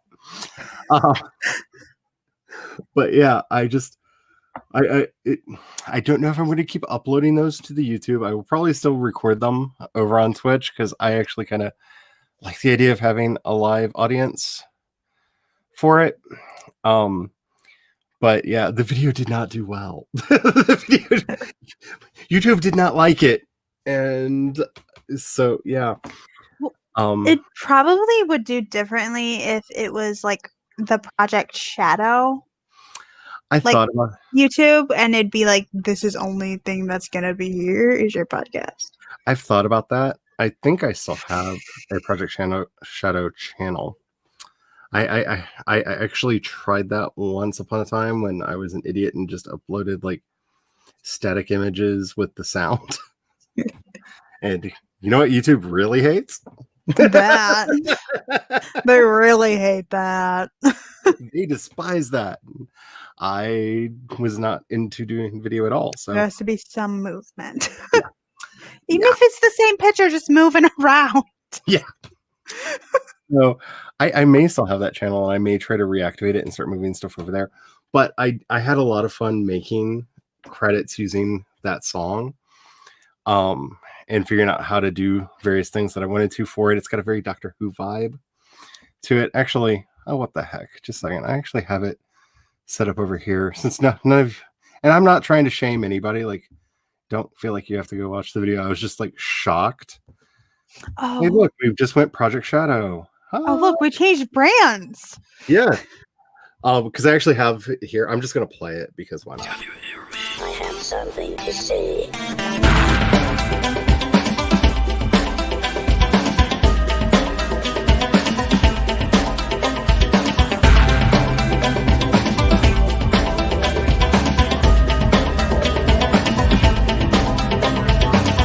Project Shadow starts now. I'm proud of it. I think it looks cool. You could honestly put that on your website. Yeah, I'm probably gonna do that. I really liked it, but it So was was that at the beginning or the end? I put it right after the teaser, so I do like a minute teaser, and then Yeah. then that Okay. plays.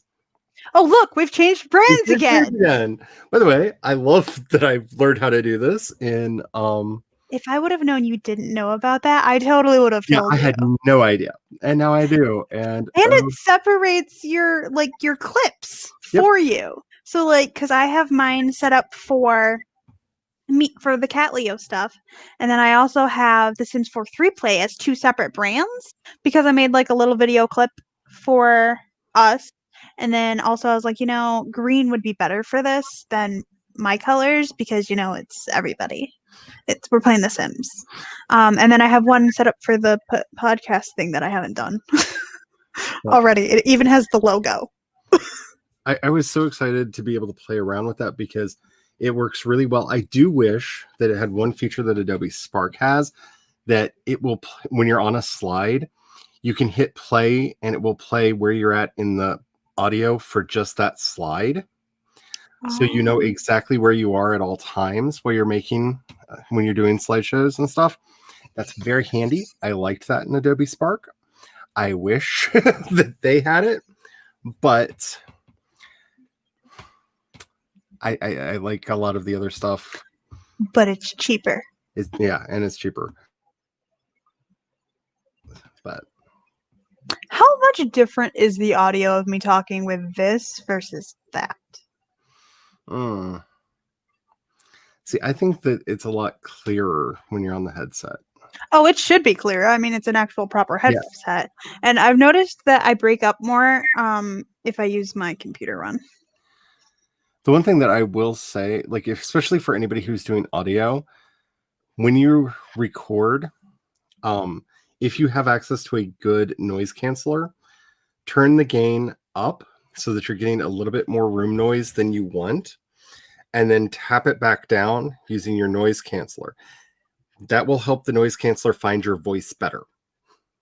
Oh. If you don't have access to a good noise canceller, turn the gate as tight as you can to get rid of as much room noise so you don't have to rely on the noise canceller that you have access to. But it helps a lot because, and the other thing to make sure that you're doing is talk into a shape. Make sure that the sound behind you is not a flat wall and that there's not a flat wall directly in front of you. Try to have it broken up, or the microphone will definitely pick up an echo. So talk into a corner. Yep. Okay. If you can afford to actually do sound dampening. You mean like record in a closet? No, what you actually want is, you can actually do this if you keep your egg cartons. You can actually put them up around you so that you don't want a flat surface to reflect sound back. You want that sound to get diffused and broken up as much as possible. It's one of the reasons why I really like recording at the desk here, because there's like 1,000 cubby holes over here behind my microphone, and I've got a whole bunch of like just little tchotchkes and whatnot in them, so there's no, the sound gets all lost in there, and it makes it sound like I'm in a much more well sound treated studio when I record than it would if I didn't have all of that there. Okay. Because if you've ever listened to something and it sounded like they were either really far away or like it just sounded distant, like they were talking across the room, that's because the mic's picking up too much echo from the room. And that's something that your ears usually cancel out, but the microphone will make it so much more pronounced. And yeah, I really don't want that to be a thing. We've been talking for a while, and we've been talking for 10 minutes. Oh, did you actually set a timer? I did. I forgot to set a timer. I'm going to look through the coins. See, I can't wait till you hit monetization over on Twitch so I can give you my Prime membership. It's not that far away. Go subscribe to Kat on Twitch. I need one more average viewer because I'm at least 2 average viewers, 2 to 2.75 average viewers, and then also I'm at 44 or 45 followers. Nice.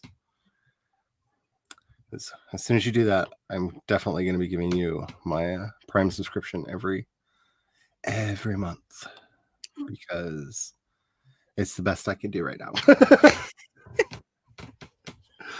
But hey, I don't know what I would do if God, I was actually thinking about that the other day, and I was having like one of those like I want to dream big, I want to think big, and I actually made up a Patreon budget for like if I could support all the Patreons that I want at different levels for like all the stuff to see what it was. And I was like, oh, that's a lot of books. Like I'm gonna have to sell a lot. That's a lot of books I'm gonna have to sell. People better really like my romances so I can support these people. Woo! That's gonna be some money. CB with the incredible numbers with the 706 words. That is so awesome. I want to get back to there. I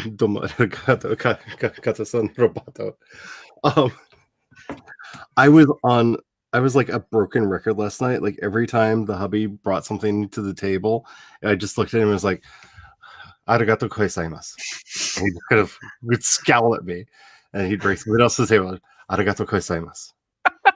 And he just scowled at me like every time he brought something to the table. I was like, "Arigato gozaimasu."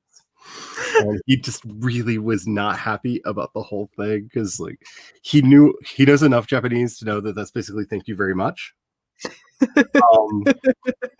And like eventually he was just like, this isn't all for you. And I just would look at him and go, "Arigato gozaimasu."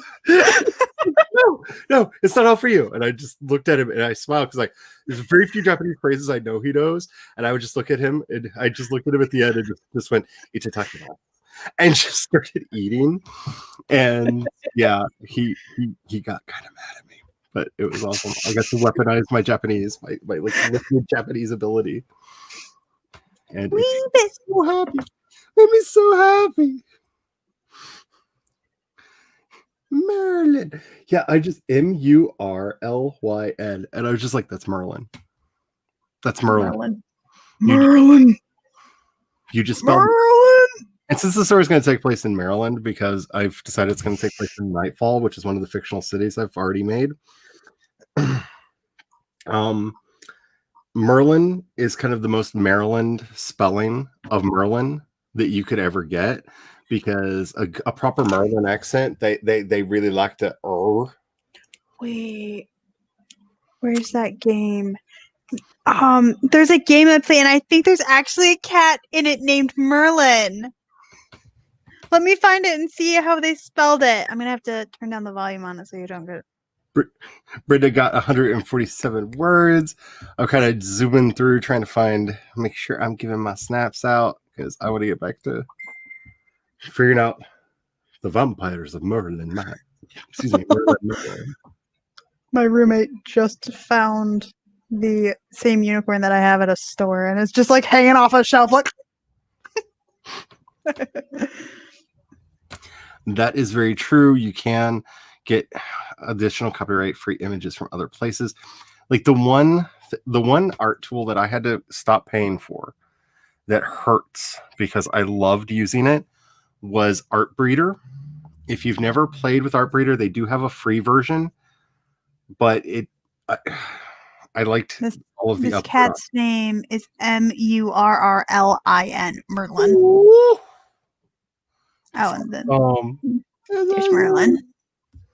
He's adorable. There you go. I love Merlin. It's the Castle Cats game. Oh. I haven't played it in a while. I also have Conan Bob. Bob, where's a box that looks like a paper airplane? Or that looks like an airplane? Beans, who likes coffee, has like coffee cups strapped to him. Katniss, take a guess. Francis, and then there's Edward. He wears glasses. Howard is my favorite. He's a Cthulhu cat. I have thought about, like, to show that my character is tough, to introduce a vampire simply named Cullen and have my character kill him, like, at the very, very beginning of the book, just to be a bitch. I don't know how well you can see that, but he's a Cthulhu cat. Oh, Cthulhu kitty! I wasn't aware that he was going to end up looking like that because he starts out looking like that. And then, oh, really? Yeah, and then and then it's true form. It's like that's its first form, and then eventually it will get like the wings. Can I just say I love my little death cult Cthulhu thingy that I created for Godhood. I love it so much. I'm an evil jellyfish-headed, butterfly winged skeleton god who tells people to give in to their hedonism and madness. Though I have to say, I always get sad when, like, my people die. Yep, Balmer. I miss Balmer. I miss Balmer so much. Oh, see, it's the unicorn. Unicorn! At a store. I need giant unicorns in my life so bad. But I have a problem. Anyhow, we have chatted quite a bit, and I have the Vampires of Merlin Manor. But you know what? I might actually just call the series The Vampires of Merlin Manor. Do it. I might do that. I like the sound of it. It's goofy. Anywho, Nikki, you said that if we were still streaming it around this time, you wanted to join, so I sent you a link because you asked. And there's a pen there. That's why it won't go there. Here we go. Trying to figure out all my clickety clicks because I am just bad at the clickety clicks today. I might end up attempting to record something, I don't know, just to see if I can get this mic to work with the audition thingy. Otherwise, I'm just using StreamYard. Two most important things to know about when you're doing recording for a podcast. 2 to 5 minute segments. Any more than that, your audience will fall asleep. So either change the musical cues or do something to interrupt the flow of the story, like a sudden twist. And if you're like talking about something every 2 to 5 minutes to keep it interesting, that really does help a lot. Okay. And eventually it becomes very routine. Like you just get used to doing it. Would it be weird to have like a daily podcast where it's literally me just talking about my life? I did a daily podcast for a really long time. I missed doing the daily podcast, to be quite honest with you. And that's basically what it was. It's just like, so I woke up and this crap happened. Before everything happened, like it had a decent listenership. So I don't think my life's all that interesting, but people shut up for it. So I kind of want to go back to doing daily, but Catherine just said, I guess I'll just scare my audience every 2 to 5 minutes. hey, it works. It's a very important thing. NPR, the playlist should still be on the NPR channel. Actually, did a how-to podcast seminar weekend, and it's all kinds of really good information from like the top podcasters in like almost every category. Like, here's how Serial puts together an episode. Here's how, like, it's really, really good information, and it helps out. It's really, really nice. So I highly recommend it to anybody who's wanting to do podcasting. Hello, Nikki. Hello. Ooh, Howdy. and Meadow is now live. Huh? Oh yeah, she moved her time up because Jordan wants to actually spend time with her. That's just crazy. Right? Like, why would you want to spend time with like people in like real life? Like, Yeah. Like the person you're married to.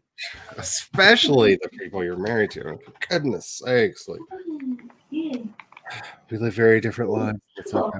It's fine. How are you doing today? All right. Are you ready to try to get some? I don't know. I'm gonna do some. I swear to God, if I yawn again, I want to scream. You need some oxygen. Your body is asking for oxygen. Yawning is not actually because you're tired, it's because your body is requiring more oxygen.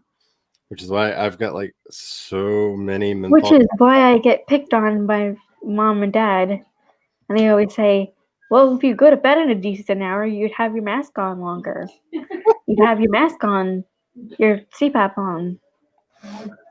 The amount of time you're supposed to have it on. Sleep, nap. I am not one of these people. I long to be. I long. I'm so definitely. Can you just make a quick little video clip of you doing that speech? Please. I just feel like people they'd agree with it. I have a thing. I have a real issue. It's a problem. Anywho, I want to get the Vampires of Merlin Manor started to figure it out. All right, we're gonna get going. Save your work. Make sure you're backing it up. Make sure that you're hydrating, or at least, I don't know, rooibos tea. It's fine. It's fine. 2 water later, and maybe go after your dog. Because what are you doing over there? Are you digging up my floor again? Anyway, let's hopefully get some work done in 5, 4, 3, 2, 1, and go! Don't forget to meet yourselves. Like I always seem to forget to do, and Charlie has to do it for me sometimes. Yeah. One of these days, you're all going to hear me like singing along to my death metal.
Beepity beep, beepity beep, beepity beep, beepity beep.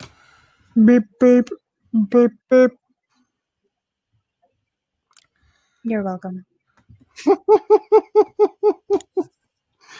We're here all night, folks, at least until I'm just like, I'm done. Because I don't know what we're going to do. I'm going to have to make new banners if we do any more sprints, because we've done sprints already. I just started a 10-minute timer, so It's a minute timer, so I'm going to have to make new banners. Yay! I just had a really interesting idea. What if the vampire houses are not necessarily blood related? What if they're more mutual aid society?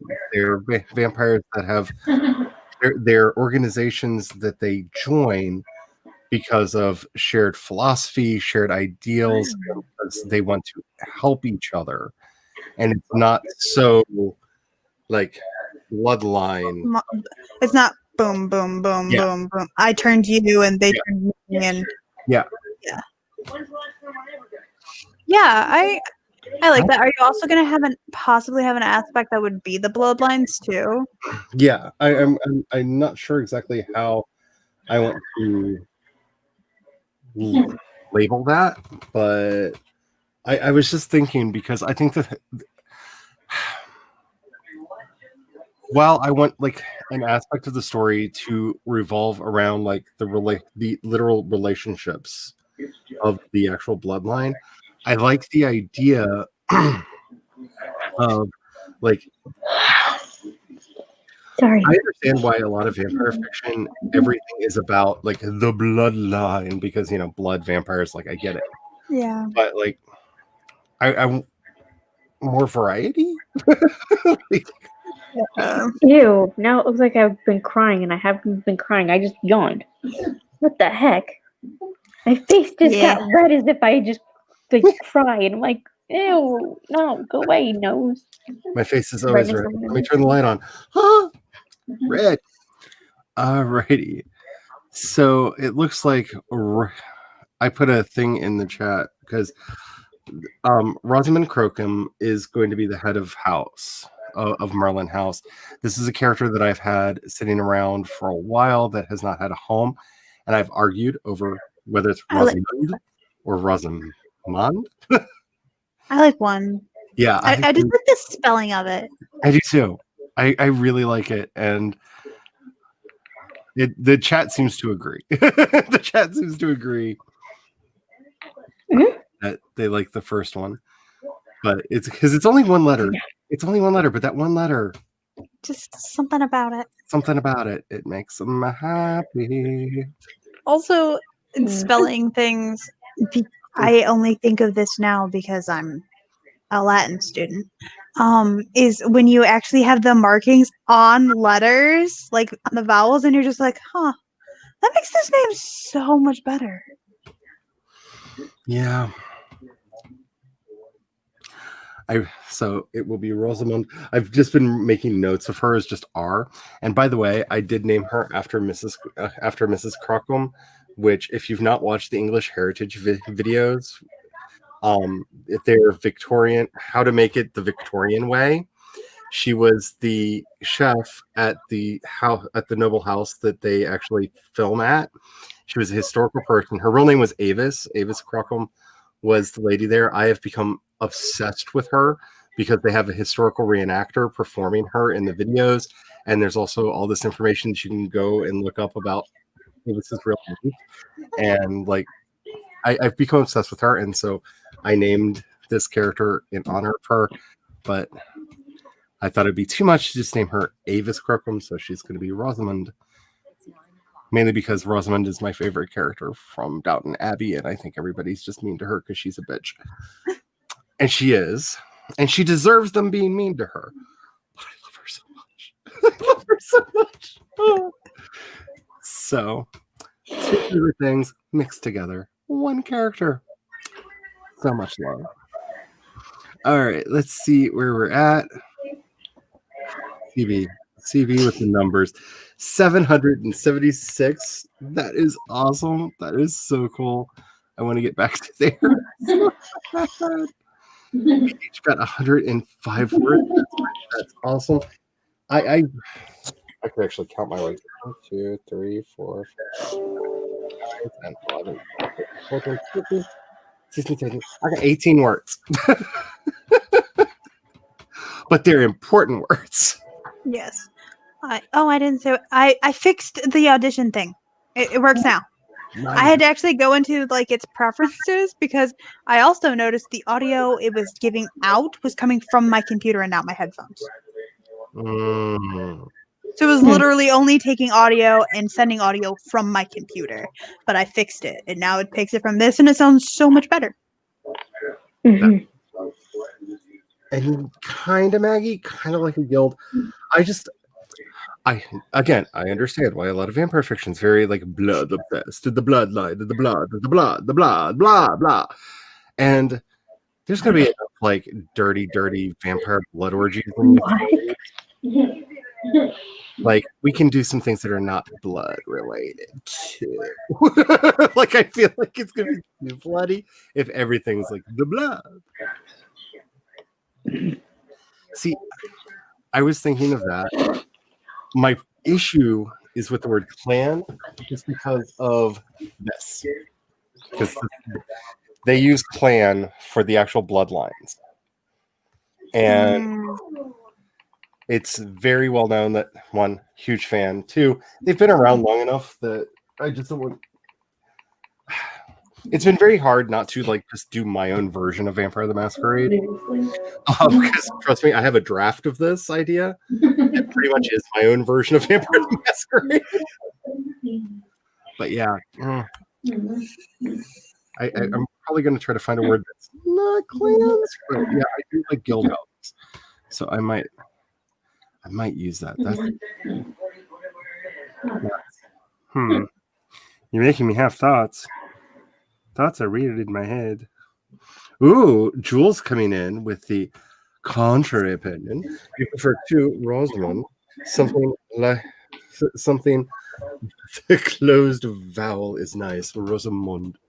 See, I my thing is I liked the U because it's wrong, and that's what I liked about it.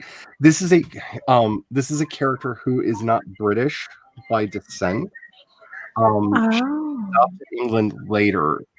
She's a very old character in the setting. She's actually mentioned for anybody who's been reading the world building over on World Anvil. She was one of Ina Blackwood's friends. She's actually the one who gave them their name, Blackwood, when Alaric and Ina fled after the whole Night Slayer incident. She helped name them. She helped keep them safe. And so her name would have been initially a German name that was then modified once they fled to England, because they fled to England for safety's sake. So that's one of the things that I have enjoyed about them. See, will you have it on CD or on YouTube? I am probably going to be doing most of the stuff that I do on the YouTube. And by the way, hi Chris, hope you're doing well. A lot of the stuff that I'm working on, there will be I'm hoping for a lot of this to have a podcast that people can subscribe to. For the more adult content, because those are going to be harder to put out because most those may be like behind a paywall, because it's going to be a bit more steamy. Though I have to say, I have a plot line that I want to do in book 2 that I've already worked out, that is going to be a romantic asexual couple for the romance in it.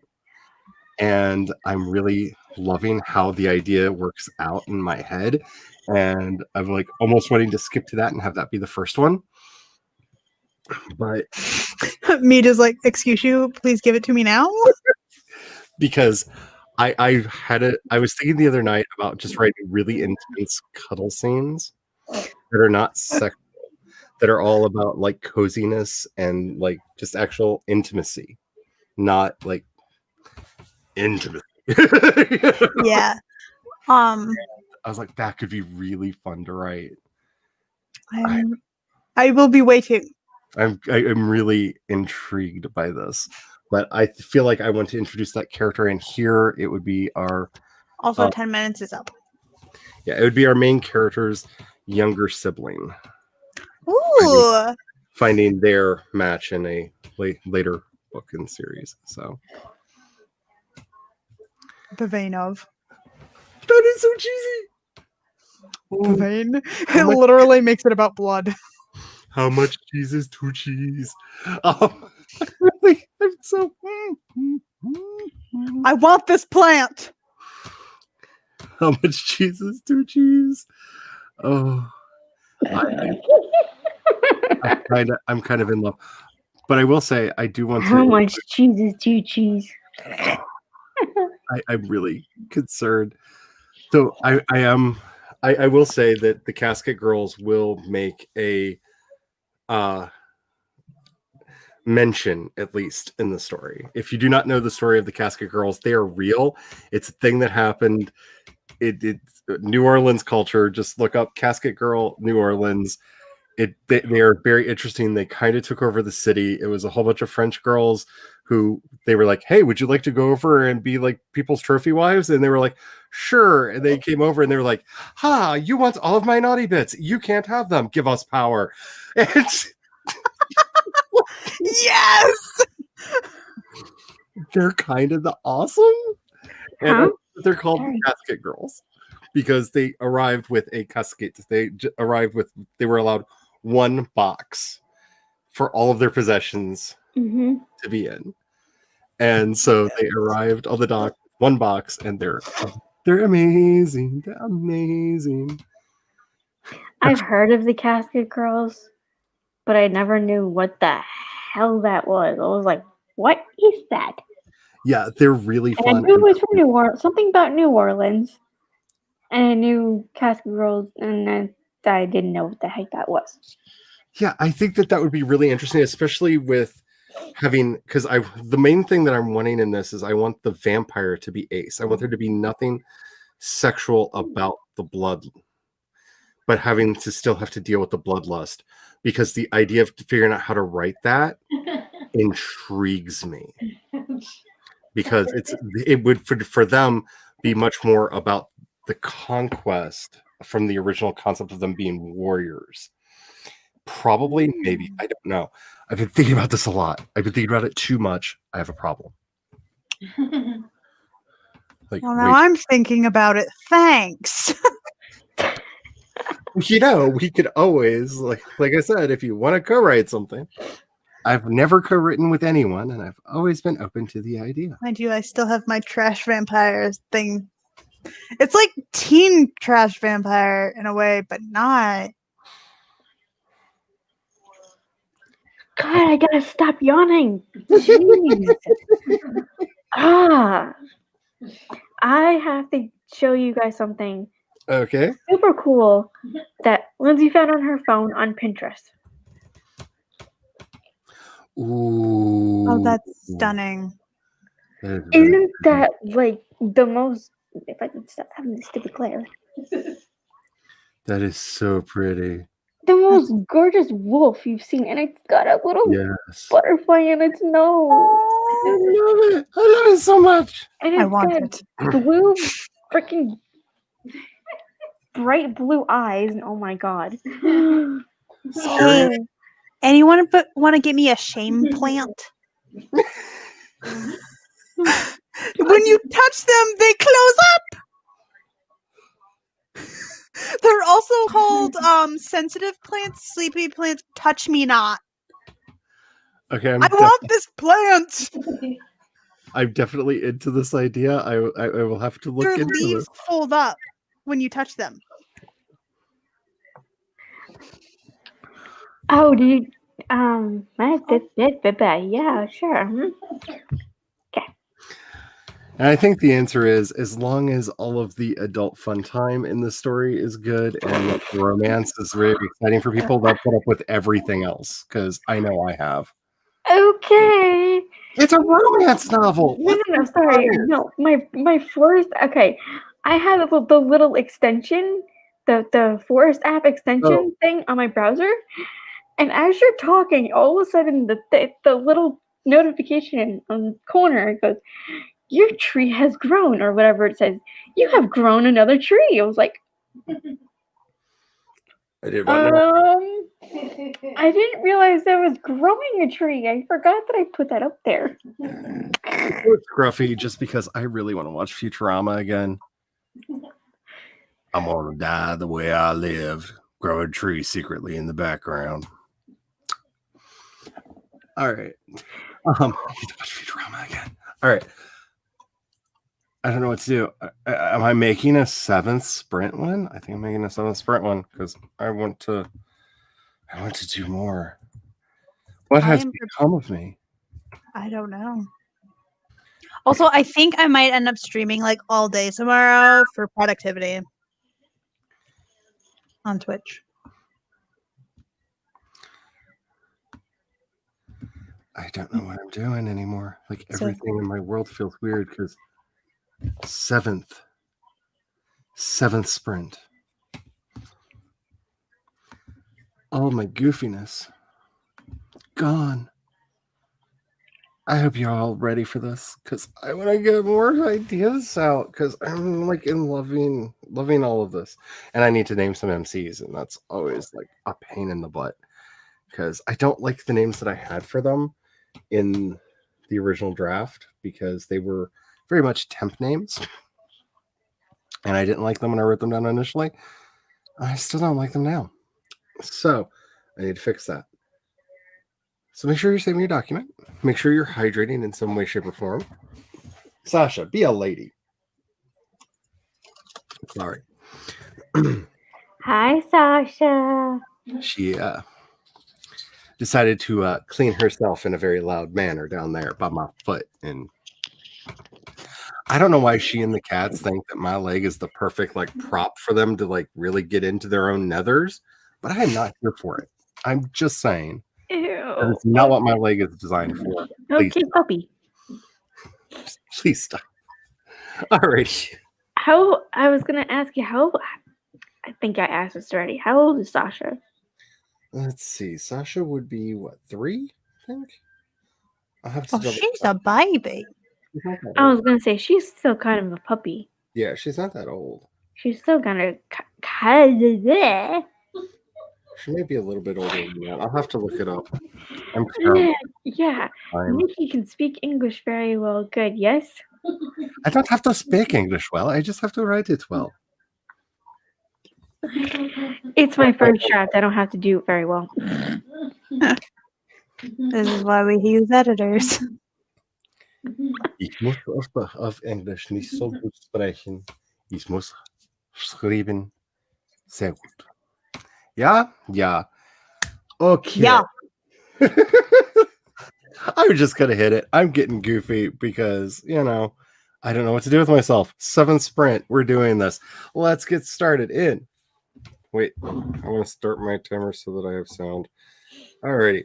In 5, 4, 3, 2, 1. I think somebody just got home. All right. And we're still sprinting? We're still sprinting. Have the fun, y'all.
I hit all the buttons in the wrong Beep, order. beep.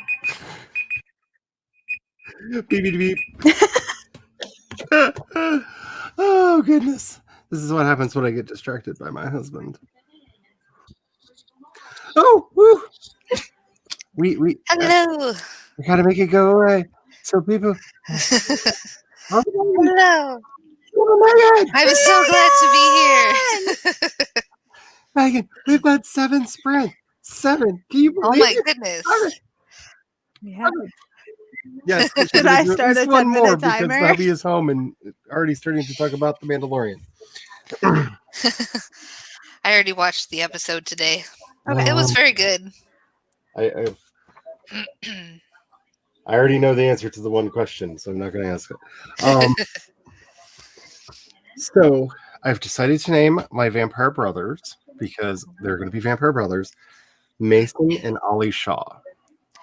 Interesting. Mason and Mason and Oliver, but he calls them Ollie for short. Ollie Oxenfree. Oh, Hello, hey, by the Brandon way. posted I it did in too. the Black and It was Logan so Lucky. funny. Hello, by the way. Sorry. Hello. I was counting my words. I was putting it on the nanosite count to get my word count. And it wasn't on the screen. I was like, Nice. oh.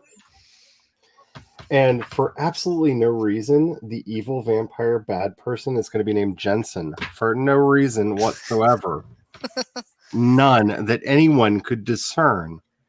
None at all? None. I'm pretty sure no one has a clue why. Still. Oh, I'm sorry. I've got a cough. A pretty bad cough.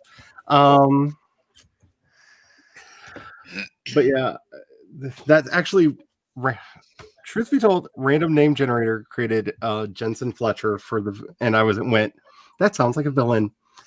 And I can like beat up on a Jensen for a while. You know what you do. So we've even got a villain name. Characters get named. And I really like Ollie. I think Ollie's going to be a fun name. I don't know. I'm excited. I'm doing vampire stuff. I'm creating a page on my website for the podcast I haven't made yet. That's always fun. But Wix allowed me to. It has a podcast player, so all I'll have to do is put the RSS feed into it, and it will automatically just show it all. That is a nice thing to do. I will say Spotify and Apple now both have embeddable players. Yeah, it also allows me to link it to those too. Because I'm just gonna say, especially Spotify, because trust me, we'll talk about this like not on camera because there's like a lot of boring detail.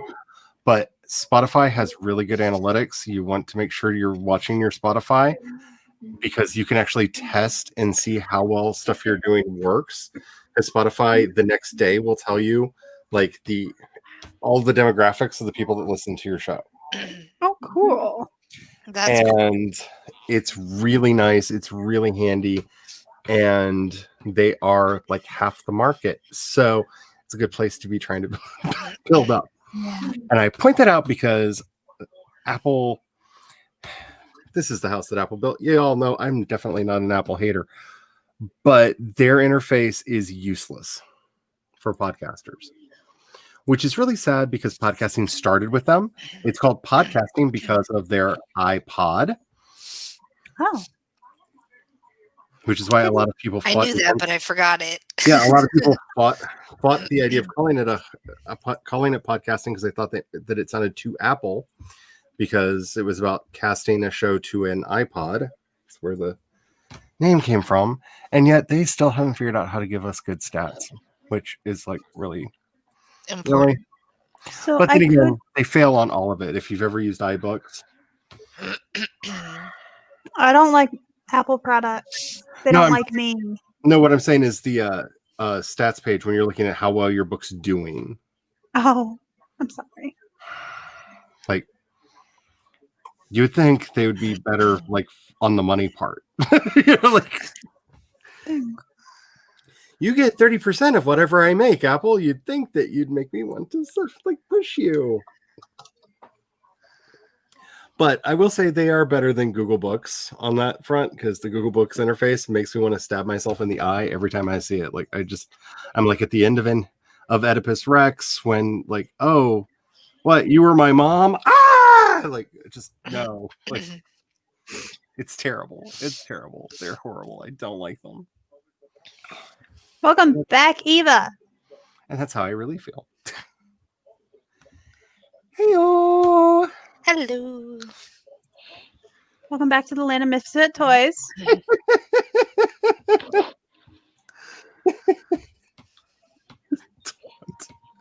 What? Yeah. Oh, I missed saying goodnight to CB. Probably too late. Good night, CB. Good night, Um, CB. Good night. Yeah, I'm just saying, like, I while I don't like fully agree, like this is like a joke because everybody takes me too seriously when I say this.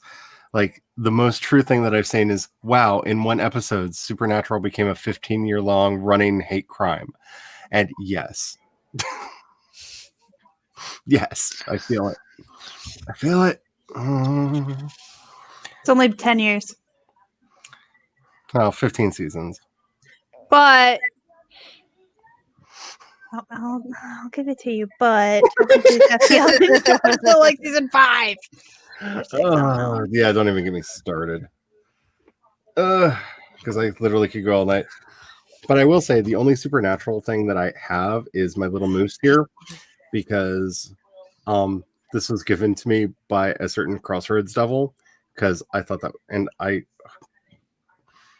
well, when a Crossroads devil gives you a moose, you keep it. Yeah. And I'm just saying, Mark Shepard, great guy to drink with. If you ever get a chance, take him up on it. He's a great guy. Lots of fun at a party. Just saying. All the love to Mark Shepard and his If you dad. hadn't told me that, I still wouldn't turn him down for a drink. I love his work. He's such a good actor. He's a really good guy. He's a sweetie, and it's so troubling that is his real voice. Like that's not like him putting on things for the show. Like he's got all that gravel. And he's a really nice guy with a great sense of humor to boot. And you don't find that in a lot of people. I see too many actors. They're so disappointed. Yeah, we're about to probably do our last sprint, because at some point the hubby's just going to burst through the door and go, "The turkey's reheated. Mandalorian's going to be on the TV. You better get in there." Because that's what he do. I had some cereal. I had a slice of pizza. Nice.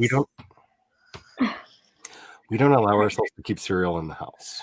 I've literally only eaten breakfast foods today. I had French toast for lunch. That's living the good life. And for dinner last night. Because I'm home alone. I see absolutely nothing wrong with this. And Like tomorrow I'm making gravy. Like homemade sausage gravy. Oh. Because Bob Evans, the plain regular sausage that they have, is not made with broth at all. And it doesn't have any onion in it, because the broth generally has onion in it, so I can eat it. That's awesome. Nice. I have to say, we have more sausage than we will probably ever be able to eat. But if you go over to Glenn and Friends channel, which is awesome, one of my favorite cooking channels on the YouTubes, he did a breakfast sausage recipe, and we made it, and it is so good. It is so good. We will probably never buy pre-made sausage again. One, because we're probably not going to ever run out of sausage, because we did the full, we've got like a giant bucket of like pre-patty sausage in the freezer over there, because it made a lot, but it's very good. I'm so excited. I'm also really excited to say that we're going to do that. And just I had to make 2 new banners tonight. We've never gotten past 6. We've gotten to 8. The goal next time is 10. I'm down. Hopefully next time I will actually be like writing. Well, this needs That to would be on exciting. the menu. But I mean, I've got characters flowing. The little backstory bit here, I really like. I'm curious about my other pro tag, though, how I'm going to get them involved because of the inciting incident and all. And Rename. I don't know how exactly I want that to work, but I can think of 3 ways to do it. The hardest part is because, and I think this was the right decision to make. This went into my supernatural setting, my supernatural horror setting, or dark urban fantasy setting, whatever you want to call it. 10 minutes is up. There's a good likelihood that our pro tag won't be surprised that vampires exist, which I don't think is really a prerequisite for this kind of a story, but Ow. it does change the nature of it. Nikki, is your back acting up again? No, it's the side of my neck. Ooh. That's why I wanted to Oh. shrink, because I noticed that I was making weird facial expressions. Because right behind my ear, right where my Oh. head ends and my neck starts, and that crook of my neck, it just started hurting. Uh-huh. Like I hate when that pressure. happens. And it Yeah. was weird. I was like, ah, and I noticed I was making weird. Like, okay, I gotta turn my camera off for a little while because I'm making weird faces here. Alrighty. It's weird. So I can't believe we're doing our 8th sprint already. What does that say? This is Cthulhu Fatagan. Okay. McFlu Cthulhu Relay. What in But- the world does In that English, please? mean? Exactly. It's You haven't literally noticed it just before? I do this all the time. Like very rarely. How have you does not anybody noticed notice this it. before? I've Um, never noticed this one. I know. This I've is the noticed it. actual call of Cthulhu. Oh. This is the chant that the cultists chant to bring the Dark One up from the deep to let him know that the stars are right and he should come and devour our souls.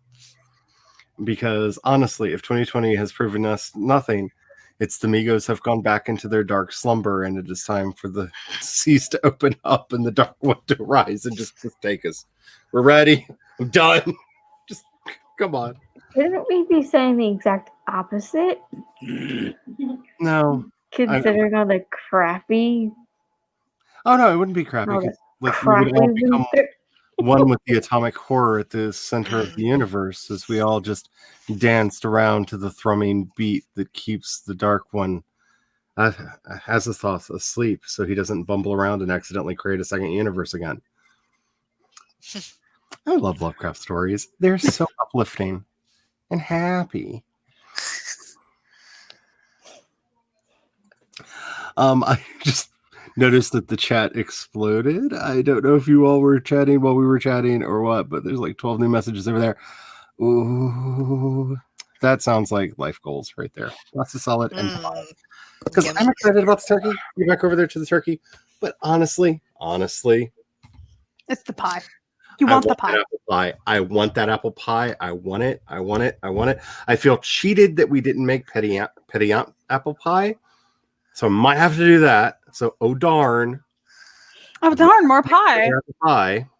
I'm gonna make a cheese stick. Such a shame. Ooh, So sad. No, they But after Jules so was upset confused, Wonka Vision isn't a thing. All this food talk, I just want to share some with me. go back in the chat and read Jules's review of the Petty Ant Pie if you missed it. Okay. Apparently, it makes its own like creme brulee on top. Ooh. So it's like pie with a built-in creme brulee on top as a thing. I need to see this. I want to go to there. Like I want it now. I want to out of it now. Alrighty. I hope everyone is ready for a sprint.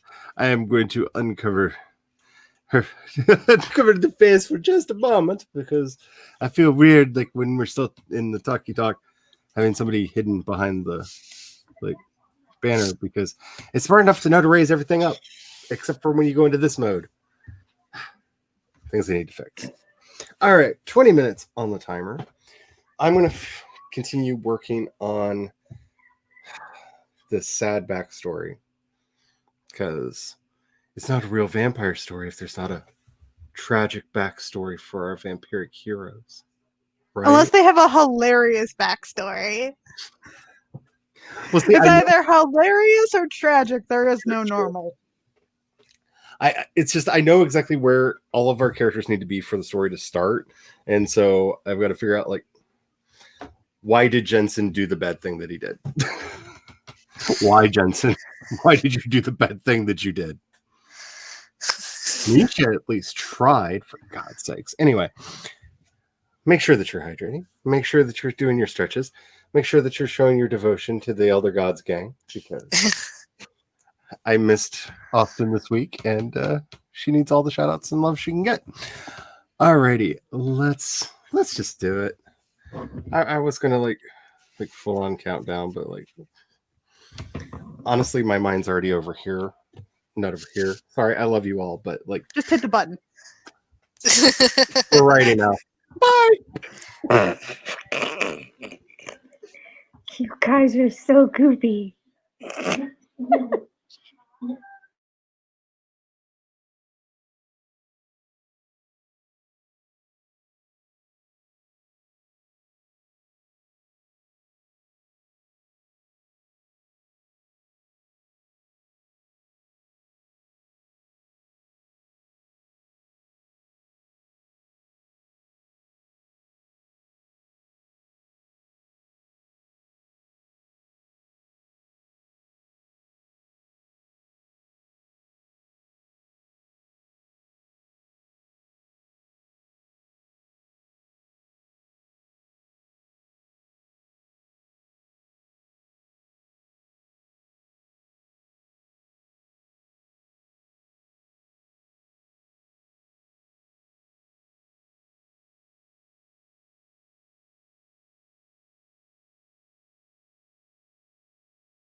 beep beep beep beep beep beep beep beep beep beep beep beep. So loud, Google. I don't like you. So loud. Ah. Hello. Yeah. And so there we go. That was our. I just can't believe it. Eighth. Like, I feel like I should make badges that I can like mail to like everybody's house. Like, y'all were here the night of the 8th friends. Like, Email them. like Virtual badges. I really want to start doing virtual badges, and that's actually one of the reasons I want to use that house system thing in Discord, because it lets you actually do that. That's one of the features that it has, which is exciting. Guess what I forgot this one program could do? Hold on. I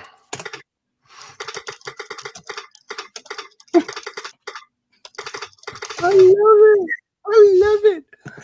Cool Writer has a setting where you can turn on a typewriter noise when you type. I miss my typewriter. I really do. I need ink for my typewriter, but otherwise I have one. It's sitting there. His name is Tolkien. He's blue. I want a typewriter. Hello, I'm back. Hey, welcome back. Hello. I miss my I old was stuff. Correct. Taking my medicine and getting us a snack. Oh, God. And I really hope that our mom doesn't mind us eating 2 mini donuts. Because last time we had the package of mini donuts, she let us have 2. Because they're like, hold on, I'll show you. If I can get them out of my basket.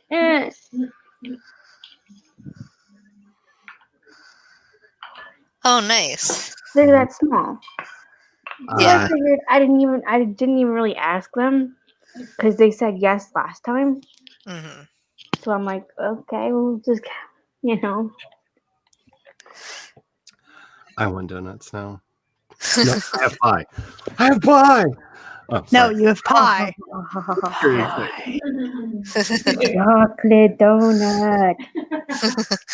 But pie. Like, I am a big fan of the. Okay, question for all of you. Which one's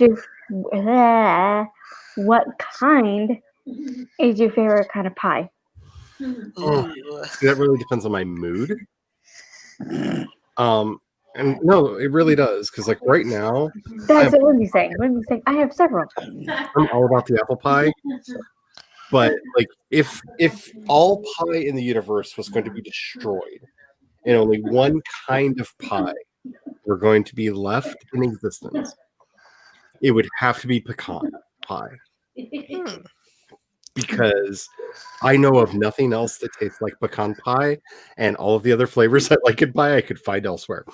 Not pie form. But I don't know of anything Oh, there we go. that tastes like pecan pie that's not pecan pie. And I love pecan pie. Never had it, but I want it. Yes. Oh God. I love key lime pie. I think that's got to be one of my favorites, especially like really good key lime pie. Really good. Key lime. Really limey. The limier, the better.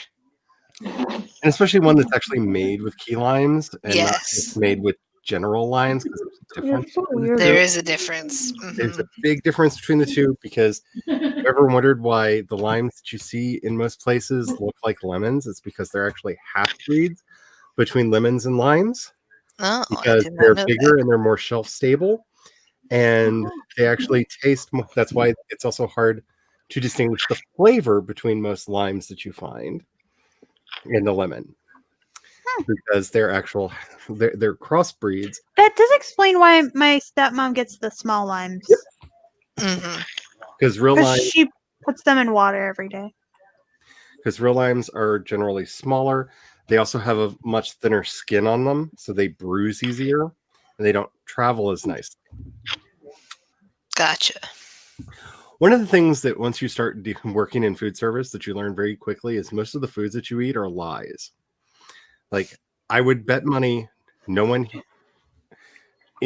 on the stream watching on or on the panel has actually had cantaloupe in their life.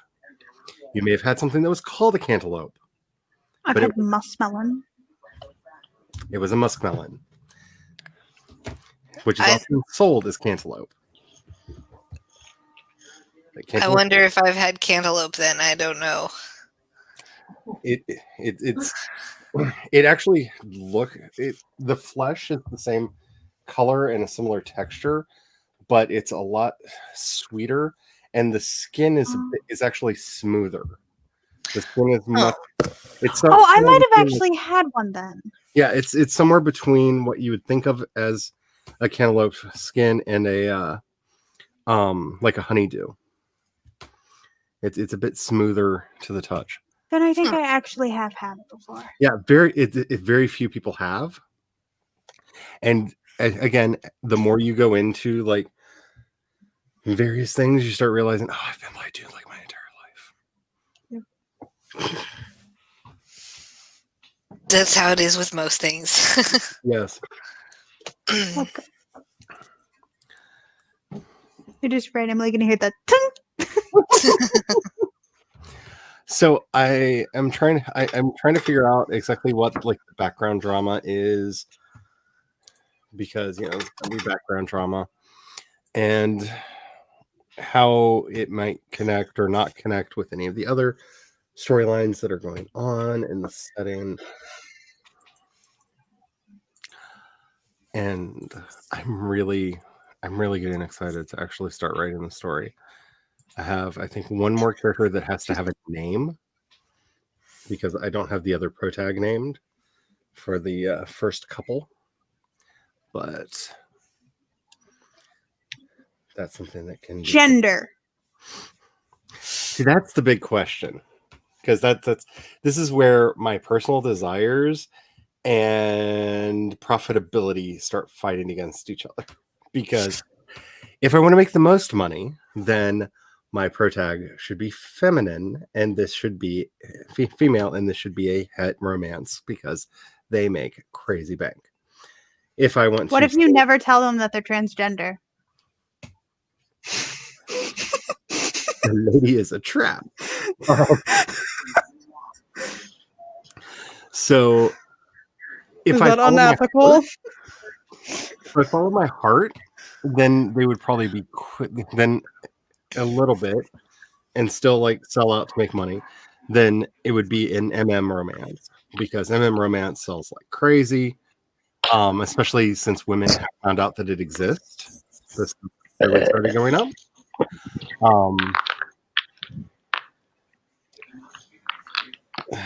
I want it to be an NB. I want this to be a non-binary romance story.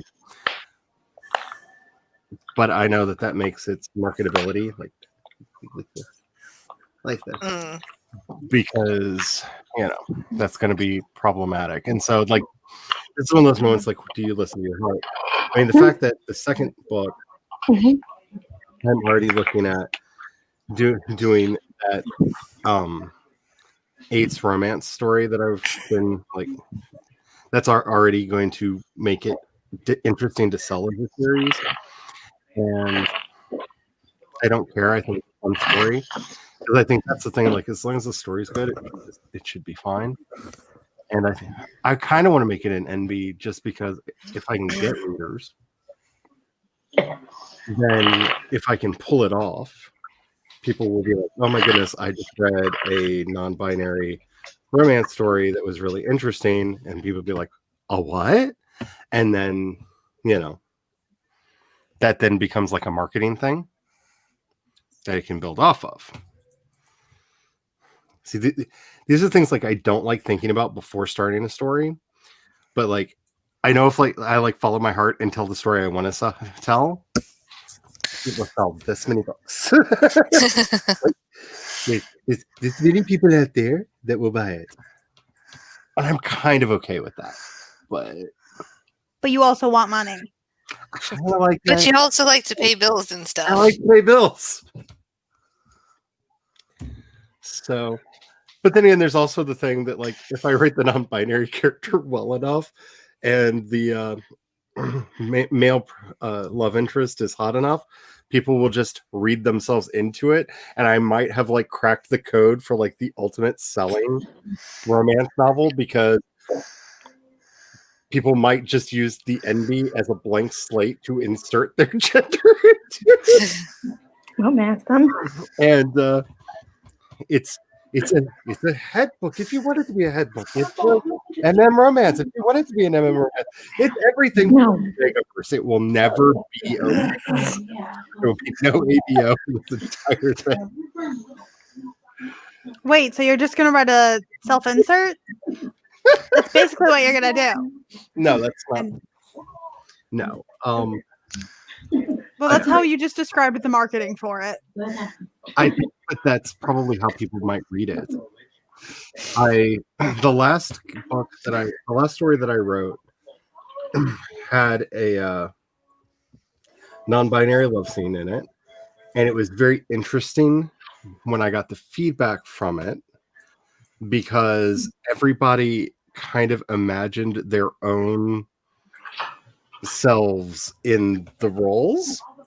If you could tell which character they thought was the hotness, because that character suddenly became their preferred gender plaything. And it was very interesting to see the response from that. That was not my goal or my intention.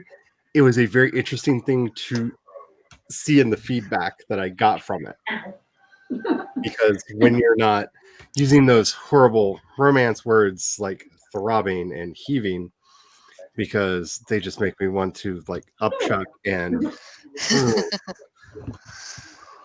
people can be very creative with their imaginations. I don't know. I'm probably going to give in and make it be an ND, but it probably should be an MM if I want to make money. I hate the market sometimes. So me and Lindsay ran into a dilemma here. Uh-oh. I never ask. Well, I usually ask Mom if we can have 2 of the mini donuts, and I never asked. I would just ate 1 and 10:30, and I'm like, should we really have a second one when it's 10:30? Good question. Should I just put it back? Because then that gives us 2 more to have, the 2 more in the box. Because I think there's 4 left.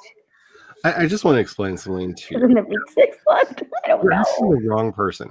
Like, when Kat was like, Oh "I my got God. cereal," and I'm like, we have no cereal in the house. The reason we have no cereal in the house is that's our insert for self-control.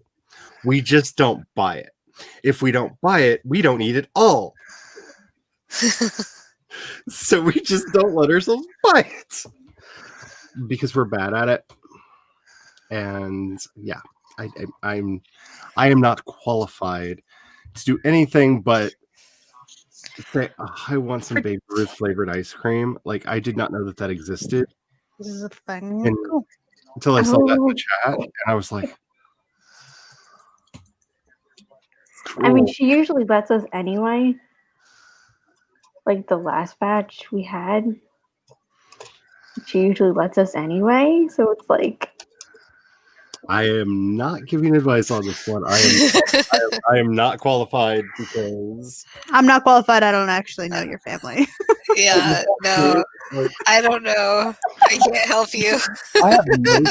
I have no self-control when it comes to certain things, and like I would just like to state that I have blanket permission, like when I'm at my parents' house, at my dad's house, I can eat anything as long as it's like not whatever we're planning to have for dinner. But I still ask. It's like, you can eat whatever you want, but I still ask. Because even though I grew up there, my parents are like, we want you to always be able to get food here. You're literally sleeping on the couch right now. Eat whatever the hell you want. And I still like ask. Yeah. No. Hell, I asked when I lived there. Bad person. I'm not a good person. Like, I think a lot of people think that I am, and I try very, very hard, but Actually, I think I got into the habit of asking is because my dad buys specific food to take to lunch with him, like snack cakes. Snack cakes are only bought for my dad to take to lunch. That And was my dad's another house. thing that was plus Like, I've always asked ever since I was little, even now that I'm 32 years old, I'm like, can we it's 10:30, can we have this? Or 10 o'clock, can we have this thing? They're like, yeah, you don't have to ask anything, just like, what are you doing? I am not a role model. I kind of want like a banner. Like I'm just gonna make like a rolling banner at the bottom of the stream from now on that just says, "I'm not a role model. I don't know what you should do with your lives. I learn from my mistakes. That's all I can say. Learn from my mistakes. I've made quite a few. They're terrible. They're horrible, and learn from them." BH, I have become an underwriter over the last couple of years, and I'm kind of okay with it because it lets me make the drafts more pretty in post. I'm really bad at white room syndrome now. Didn't used to be a problem. I'm really bad at white room syndrome. Hello. Oh no. Oh no. I don't know. oh, it got resolved. I will say I didn't know what system you're on, but on the Mac, because my computer updated to Big Sur, and they pushed a huge Scrivener update to like fix a lot of stuff. So if you're on a Mac that updated to Big Sur and you haven't updated Scrivener yet, look into that because I was having nightmare problem times with it before that patch came out. So hopefully that helps. Alrighty, there is so much going on in the chat. Oh my goodness. Bye BH. I should download this. Okay, I'm so glad that my mic was just on because I just let out a burp and I looked at the camera or the computer like, did they just hear that? Nope, they didn't hear that. I muted it. Yes, they do. I will be right back. Alrighty, I didn't know how much Alright. longer we're going to be going for because I think that was our last sprint, and I think I'm about to call it for the night because I hear him getting restless in the other room. Which is either a good thing, which means I'm going to go out there and it's going to be like, oh, so this is Christmas. This is crazy and like decorated everything. That's happened in the past. Or I'm going to get out there and he's just going to be like, it starts now. And, Should I, before both my roommates come home tomorrow, like put up the tree? It's a tiny tree. Like, it barely comes up like to my thigh. yeah, we just do like a little tree now because It's fiber optic and it lights itself up. same because 3 cats. Yeah. My dad doesn't like Christmas trees. I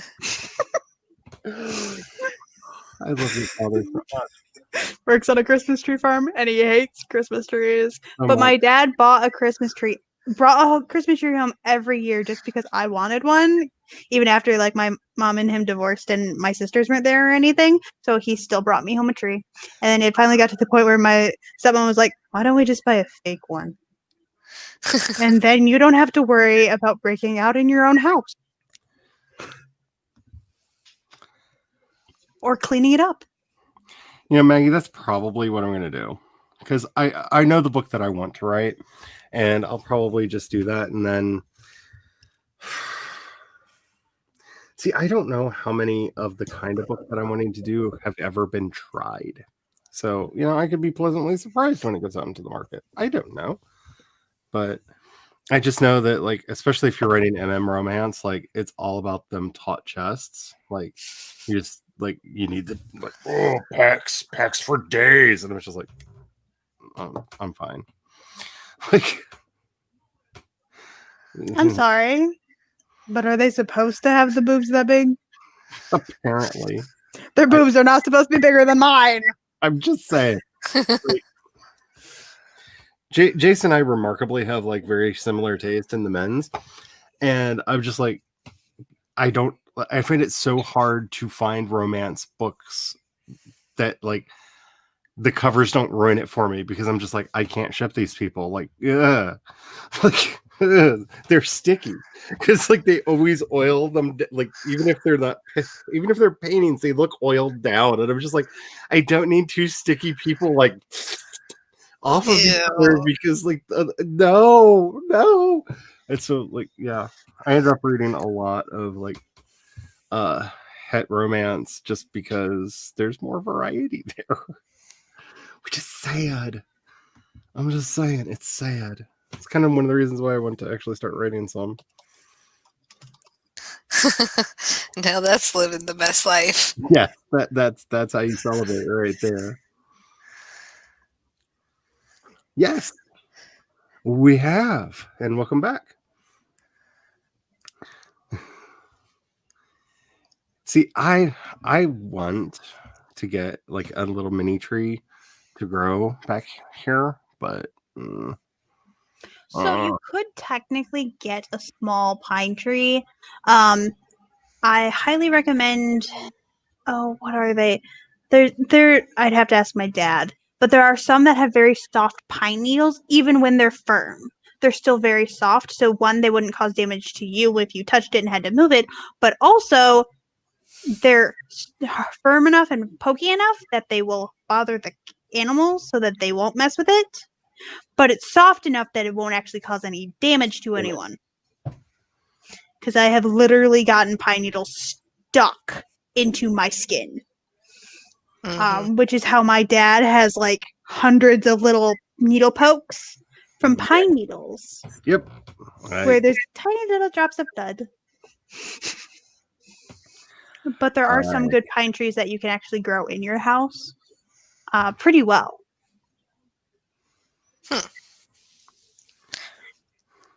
I love cedar trees. I'm just saying, they're beautiful.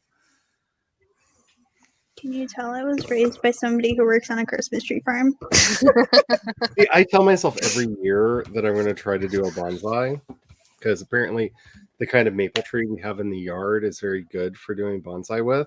And so there are 5,000 seedlings that it makes every year that we have to pull out of the garden. And then I never do it because, bad at it. But like, I want more plants in my life. I'm just, yeah. Yes. It's all about the seagulls. Oh my God. I just can't. That's a joke that nobody gets, because there's like 5 people that ever watch that show. But yeah. Once upon a time, children, there was a show called Rick and Steve, which was basically, what if Bob the Builder were really gay and dirty? Yeah, that's a good way to like think about it. I absolutely loved it. It is the queerest show that has ever queered in the history of the world. And in season 2, Lance Bass gives you the real history of the planet Earth, because of course he does. It's a great show. And there's a wonderful episode where Steve is feeling insecure because he doesn't have a full 6-pack yet, even though he's going to the gym all the time. He hasn't started developing. And they're out on the beach and noticing everyone and their abs. And then a seagull flies overhead, and even the seagull has abs on the Wait a minute. I think I've... even the seagulls. And I loved it. It was a great show. I quote it a lot, and nobody knows because nobody ever saw it. But definitely check it out if you can. But yeah. And I'm not saying like I'm against all that. It's just, it's all there is. And I know people of like every taste.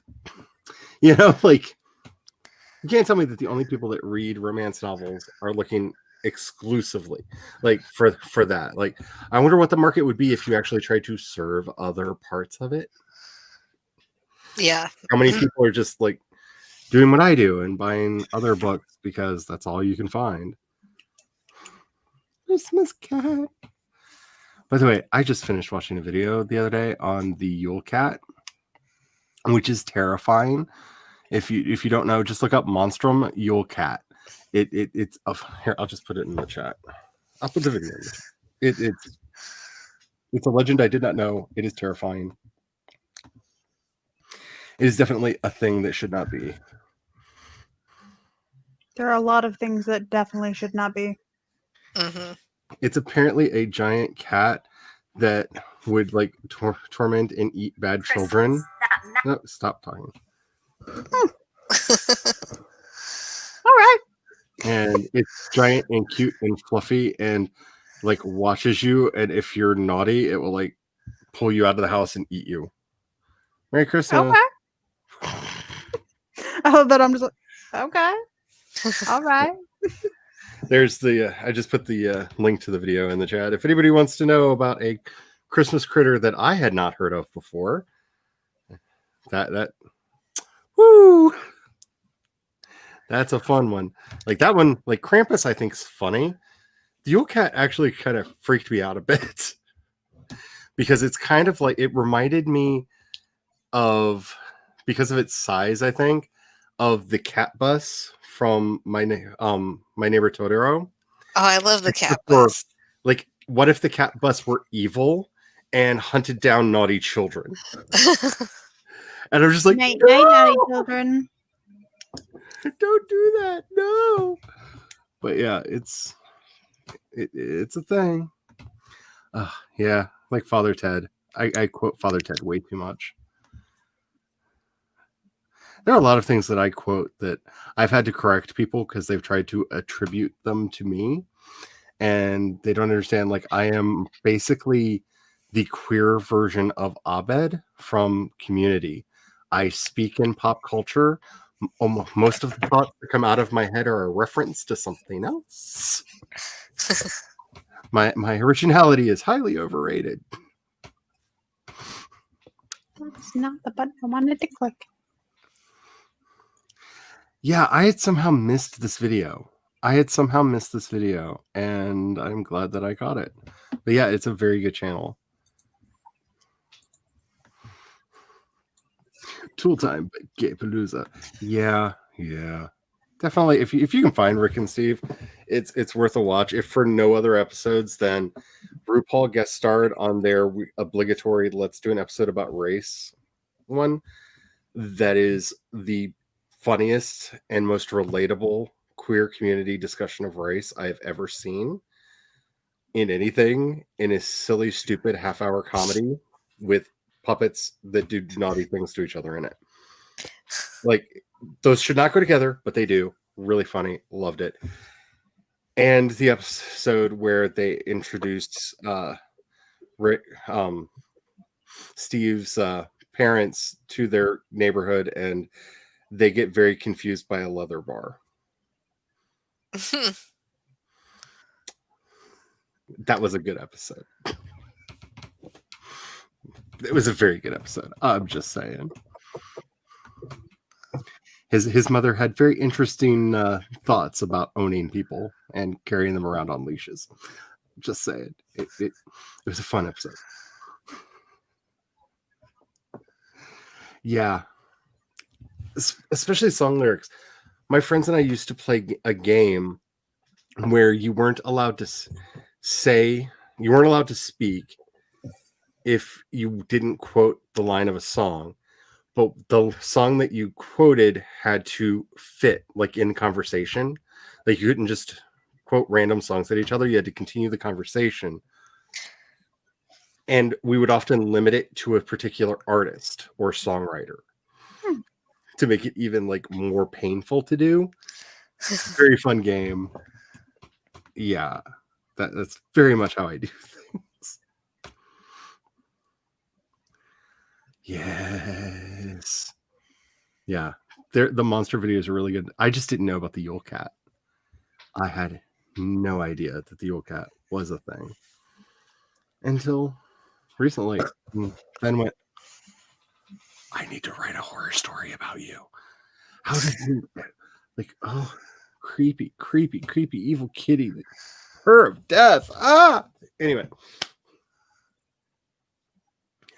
I think I'm going to call the live portion of the evening, and I don't know how much longer I'm going to be here after that, but I think I need to call it just because my brain is doing a thing that's like, there's turkey and pie in the other room. Why are you still doing that? There's turkey and pie in the other room. There is. There's turkey and pie right over there. Brain. I like where you're going with this. So, a queen of the Illuminati. Yes. Do you have an outro that you would like to make?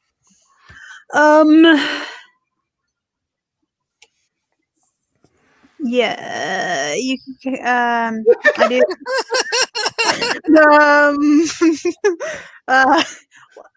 This name, minus the Illuminati part. Social media, Twitch for live streams there. I've been streaming to Twitch a lot lately. I've started doing how Jace has the perfect pancake. I've been playing the ultimate goth, where I'm taking Bella and Mortimer Goth's new baby, not the one of the two they already had, because I needed an infant to start with, and making them a perfect or an ultimate sim. And so I've been doing that. I randomly play Stardew Valley in there. It's where I do productivity sprints and stuff. I spend more time there than on YouTube now. Yes, please save me. I want to stream to YouTube again. Would appreciate it. At some point, I will actually write a lovely little script for a skit that I'm going to do where there's going to be multiple versions of me in a response to Cordy's one video that's the terrible truth about Author 2, which is where I'm now the Illuminati because of. And it's going to be multiple versions of me. All hail cat.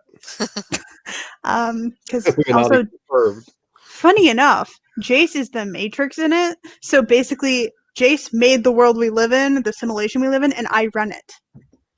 I can see that. That's all I got right now.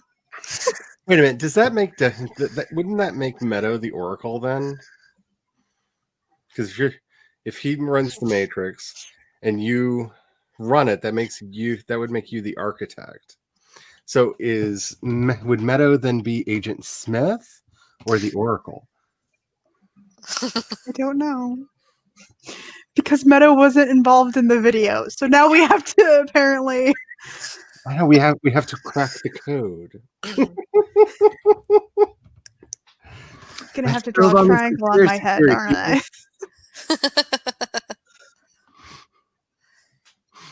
Yes, I'm going to actually have a purpose for my unicorn with this video that I'm going to make. And I hope you will enjoy it. So, Megan, do you have a... I'm Megan. I have a channel, Megan McCarthy. I believe it's linked down below. If not, it's just Megan McCarthy. It is. I will be coming. Oh, good. So I will be coming back to YouTube more because I finally have put in my 2 weeks at my job. So I will be free in just a few more weeks. And so I will be back on YouTube a lot more, probably. A lot more. Oh, Devin's the Oracle. That makes like a lot of sense.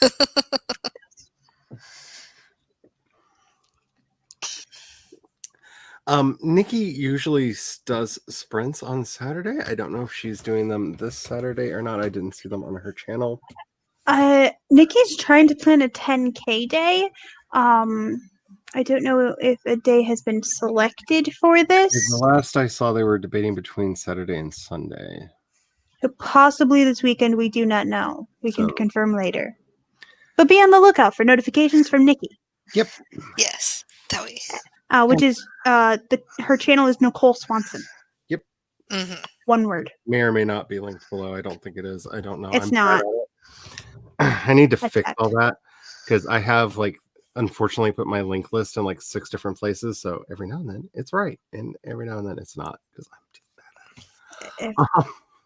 I just copy and paste a list from Yeah, and then I made that I made on Google Different Docs, and I versions changed before. that one doc. Yeah, I need to collate them back together because I am smart and ended up making alternate versions because Employer has given Megan a suck. Megan is free. I know. I'm so excited. You don't even know. This holiday season has been really difficult at work. I've had to deal with some crazy calls. That's for sure. oh, To I put it feel bad. mildly. And hi, my name is Charlie. I promise I am going to do videos again soon. I've got a bunch of them planned, and every day, I'm not even going to say when they're going to come out anymore because every day I'm I'm feeling better. I'm going to I'm going to go shoot those videos. I start coughing or no, when my voice is back and my body doesn't try to destroy me every time I want to make a video, there will be videos on my channel again. I have a list. And I'm looking forward to actually making some of them. So, yay. I think I have 4 videos recorded that I need to edit. Not including the videos that I've taken from StreamYard that I need to edit to put on YouTube. Just to squish them. You should squish them. I am probably, I keep saying this, I want to start doing more over on Twitch. So make sure that you're following me over there. I am C Dorset on Twitch because I kind of want to bring back my regular daily routine. And I think it might actually be fun to just hang out over there. So there will be some sprinting and stuff, but it will be a very different kind of thing where we will be talking about more pop culture things and whatnot. Because I want a place where I can do that. And apparently YouTube says no. And I don't want to start another YouTube channel. I fought too hard to have my 230 some subscribers here. I don't want to have to get more somewhere else. That's just me being lazy. Anywho. Oh, hey, Nikki, did you have any announcements? Yeah, We tried to do them for you. and we failed horribly. But we tried. Nothing really. Okay. Sounds I'm streaming tomorrow I thought you were. I just couldn't remember what time.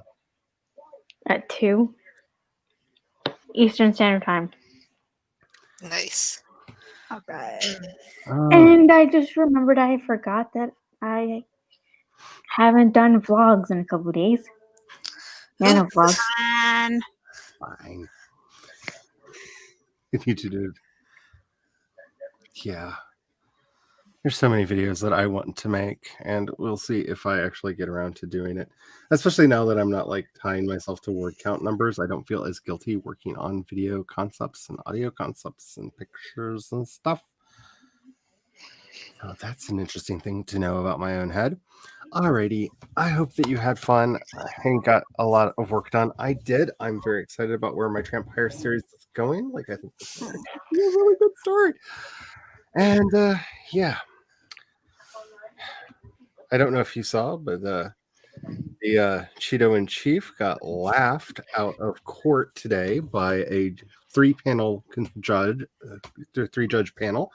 2 appointed by George W. Bush and 1 appointed by him. The judge appointed by him wrote the decision that basically called his lawyers inept, called the case stupid, and basically castigated them for having no evidence and wasting the court's time. It is a masterpiece of how to throw legal shade at someone, and if you want to read it, I highly advise it. It is some of the best reading I've ever done. Woo! that explains the meme. Judge had feel. Huh? And yeah, I know which one you're talking about. Probably. All right. So maybe that's all over. Oh, and when pressed by the press today, the Cheetos did say that, he will leave in January. So, of course you will, whether they drag you out of the building or not. You have no choice. You have no choice. But thank you for at least recognizing this much of reality.